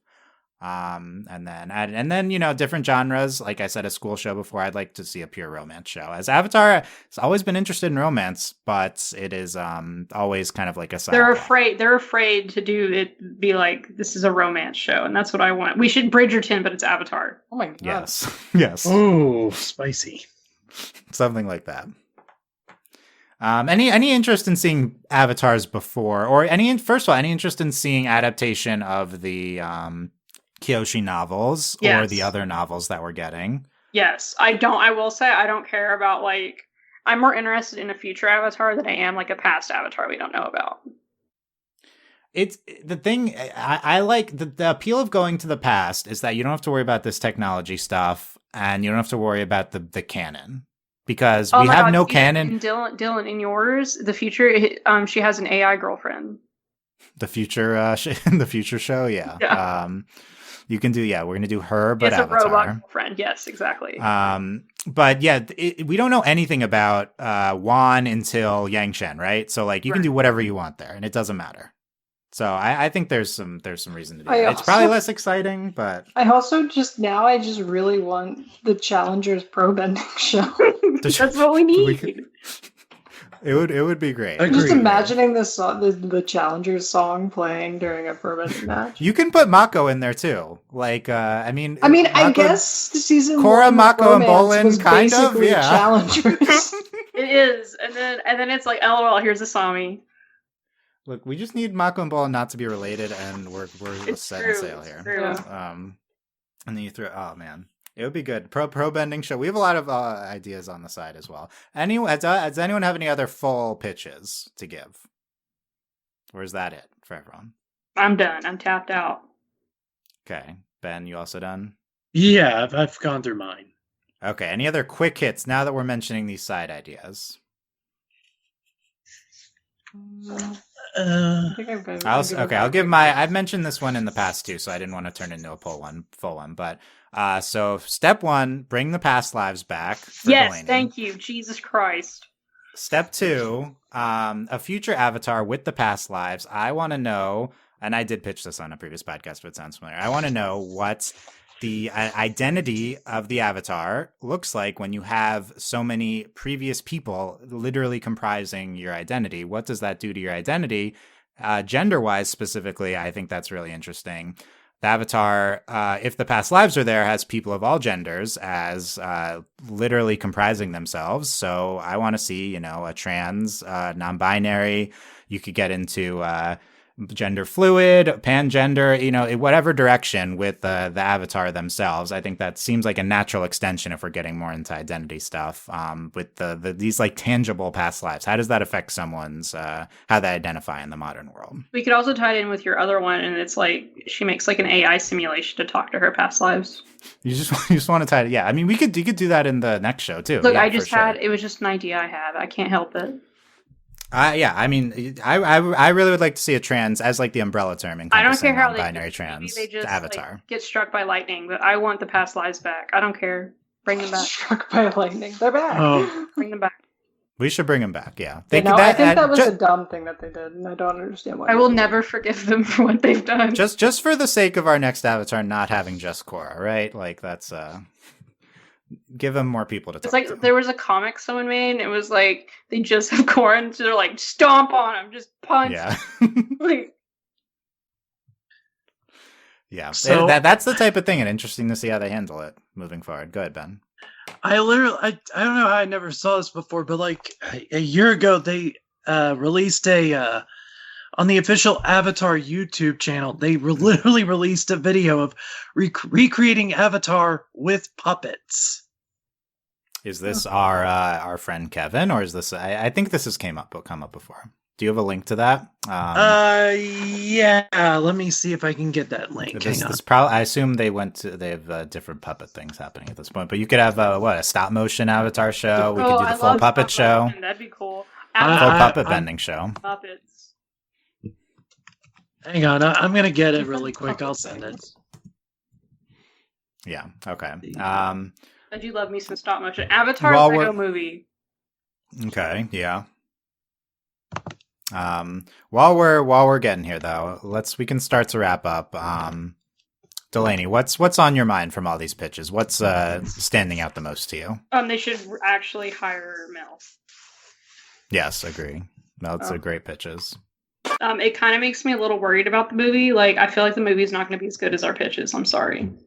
Well, I think it's 50-50. It could be great, or it could be a real bummer.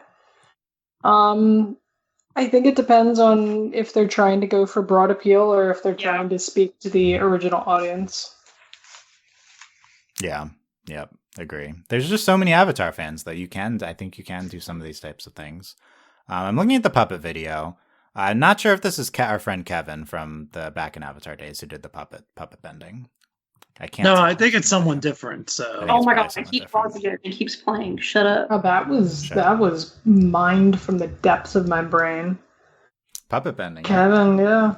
Kevin, yeah. Look, all these people. Look, if you're listening, people from the past, reach out. We want to hear from you. We're reunited. How are you? How are you doing? Yeah. I mean, like, okay. yeah. You I like other this mediums. Yeah, but okay, Mel, what about you? What's on your mind from all? We heard all these pitches. What are you feeling? I mean, I'm hopeful. But you know, I don't know. I mean, I think I think while I like the idea of Mike and Brian being in the driver's seat, I do think there were other writers with them previously that sort of curbed some of their you know less great writing tendencies. So, you know, I am both hopeful and a little skeptical to see what they come up with. You know, now I'm not really sure who else is in the writer's room with them, but yeah, I mean, I think there's a few of these that I think I'd like to see. I think we had some interesting overlap too that probably speaks to the broader, you know, fan populace and the things that, you know, like you said, if you polled people what they'd like to see, and hopefully, you know, I mean, personally, I want them to pander to the fans that exist, but I doubt they're going to really be able to. So I don't know. Yeah. So we don't know exactly who will be at Avatar Studios. Like I said, Steve Ahn is head of story. I do know that Tim Hedrick is there, or at least was. So he was one of the most prominent writers. So I think they're trying to get the Korra band back together. To what extent it's happening to be I feel like there's one person I'm specifically thinking of who's not there, as far as I can tell, which is, you know. Yes. Avatar. Any writers on Avatar that were not on Korra, as far as I know, are not there. Yeah. So it is, you know, but look, I think there's a broader discussion, but Mike at the end of Korra, amazing episodes he wrote, right? So I think, we got a lot better with Mike and Brian, and the Avatar Korra was firing on all cylinders towards the end. So even if you just bring back the Korra crew, I think it's very promising. But also it's an opportunity to get a lot of new voices involved with Avatar, which hopefully they're doing. I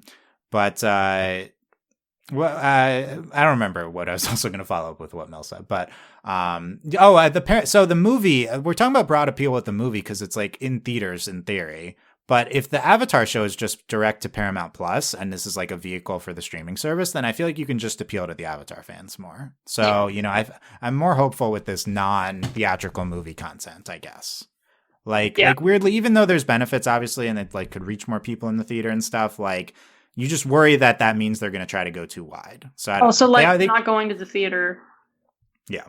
We'll see. Yeah. So, TV. I just want the TV show, that next Avatar TV show, airing. It's on Paramount Plus. Who cares? Whatever. Fine. It might not even be called that by the time it comes out. But we want to go back to the times when the show was airing. I feel like. But Ben, what's on your mind from all the pitches? I hope that, you know. I hope when it comes to, like, especially the movies, if they're going to release them in theaters, like, I understand trying to go for, like, a general appeal, but I hope they find a way to balance that with, like, speaking to the fans who have stuck with the franchise for this long. So I think there's a way to strike that balance. Like, I think, you know, we talked about Star Wars a lot on this. You know, I think that they've actually, since the last big movie came out, I think they've done a good job of doing different shows that have appealed to both hardcore fans and newcomers. So I kind of hope Avatar is willing to take a similar approach with the movies and series. Well, I will say you have to give it to, I mean, the problem with Star Wars is that it's like too big to fail. Like, sure. Like, even though they've had some failures recently. They've had some failures, and people really didn't like, for some reason, the 8th movie. But like more than 9th movie, they can kind of just pick. Okay, the 9th one's both. terrible, Yeah, like, both. Oh no, I didn't like the 9th movie. Is that. legitimately not good, and people just don't like the 8th movie, even though it's amazing. But big debate. Go ahead, but there's been a lot of promising like TV show stuff from Star Wars and Marvel side, and very like different shows. Format. Like the Star Wars shows are all very, very, very widely like maybe some of the more recent Marvel stuff people have liked less, but in general, I mean, you've had some like critically the problem with Marvel is you have to watch everything to understand what's going on. Well, you know, if we got really big with Avatar, you could have a similar problem, but like we'd like to get to that point. Let's get there first. But speaking of Star Wars, let's take this lesson from that sequel series. Even if you have different people making your movies, have a general plot idea for your 3 films before you let some other director take the reins. Like, True. Yeah, so I mean, we're hopeful with Mike and Brian heading it up that they have that kind of unified vision. So I think they're in the right direction here. We'll see to what extent it plays out. I think my biggest takeaway, like just from the pitches that we like wrote and then everything we discussed, it's just like there's infinite potential with the Avatar world with something like Avatar Studios. I really hope we get to see at least some of it. Maybe I'm not going to be greedy and say like I hope we get to like 30 shows and movies. But like, can we get 5 things? Can we get 5 in distinct entities created by Avatar Studios? Like, is that too much to ask? Like at this point, like we don't know of anything beyond just this first Aang movie, but they're definitely in development on other things. So like, I'm not saying I don't want to be too pessimistic. Like they're definitely developing a series. It's definitely in the works, but it just isn't at the point where they've been able to announce it or anything yet. So like, there's so much potential here. Avatar is genuinely a very successful property. It's one of the rare cases where something actually really good is also really popular right now. Like, take advantage of it. Paramount, whatever new execs come in, give enough funding to Avatar Studios. Let's make several different things over the course of the next 5 to 10 years. I hope this is actually a thing and that everything we discussed does not come to fruition, because there's just so many interesting things that could come about Avatar Studios. And it's another reason where even if you didn't like the Netflix live action adaptation, I think we can all be thankful for it in at least bringing fresh attention to the Avatar franchise. I mean, there are people discovering the animated series because of the live action. So, if we're bringing new fans in, I think that just makes the likelihood we get at least some of these things or something, along those lines. I think it increases those chances. So, yeah. I hope so, and I hope more successful stuff from the franchise. Any last thoughts here from anyone? Cool. Great job with the pitches, guys. I think we all put in the work, a lot of good stuff. Let us know what you guys thought was your favorite pitches that you heard here, or things in general, things we brainstormed, discussed. You can leave a comment on the website at youtube.com/overlyanimated. That might be a place to subscribe to if you're interested in future From the Spirit World stuff. Could be on video. We'll see in the future. So youtube.com/overlyanimated. You can come to our Discord, overlyanimated.com/Discord. I might bring back the Avatar channel now to facilitate discussion if we're going to have more Avatar stuff coming. So hopefully it'll probably be an Avatar channel to discuss things. And you can consider supporting us on Patreon, patreon.com/overlyanimated. Thanks to our current patrons, especially our patron of the podcast, Kent, and thanks to our patron executive producers, Steve, Michael, and Phoenician. I still want to hear your guys' feedback, people who are listening on. Do you want to see a rewatch? Please get in touch. Send us an email, podcast@overlyanimated.com. Come to the Discord. Reply to the post on social media, wherever, I've maybe heard from like 50 people so far. It's good, but I want more. So there's a big commitment we might be getting into. Let us know. Are you guys interested? A rewatch could be groups of 2 episodes. I was thinking recently maybe 4 episodes. I'll post about that to our group chat. Maybe that's the way to go. But that could be fun, diving back into Avatar. And then maybe we think of more of these types of stories that we'd like to see if we start to revisit it more, I think that'd be good to facilitate that too. But that is it. So yeah, get in touch, leave feedback. Do you want to hear more From the Spirit World stuff? Thank you guys very much for listening. We will see you next time. Bye. Bye. Oh, are we gonna end on something? End on bye. Well, what's the best title we did? What's the best title we had? I mean, probably Mel. Probably Electric Boogaloo? Moonlight Moon? Yeah, that's it. Bloodbenders 2. Bloodbenders 2, Full Moon Boogaloo. Thanks for listening, guys. Bloodbenders 2, Full Moon Boogaloo.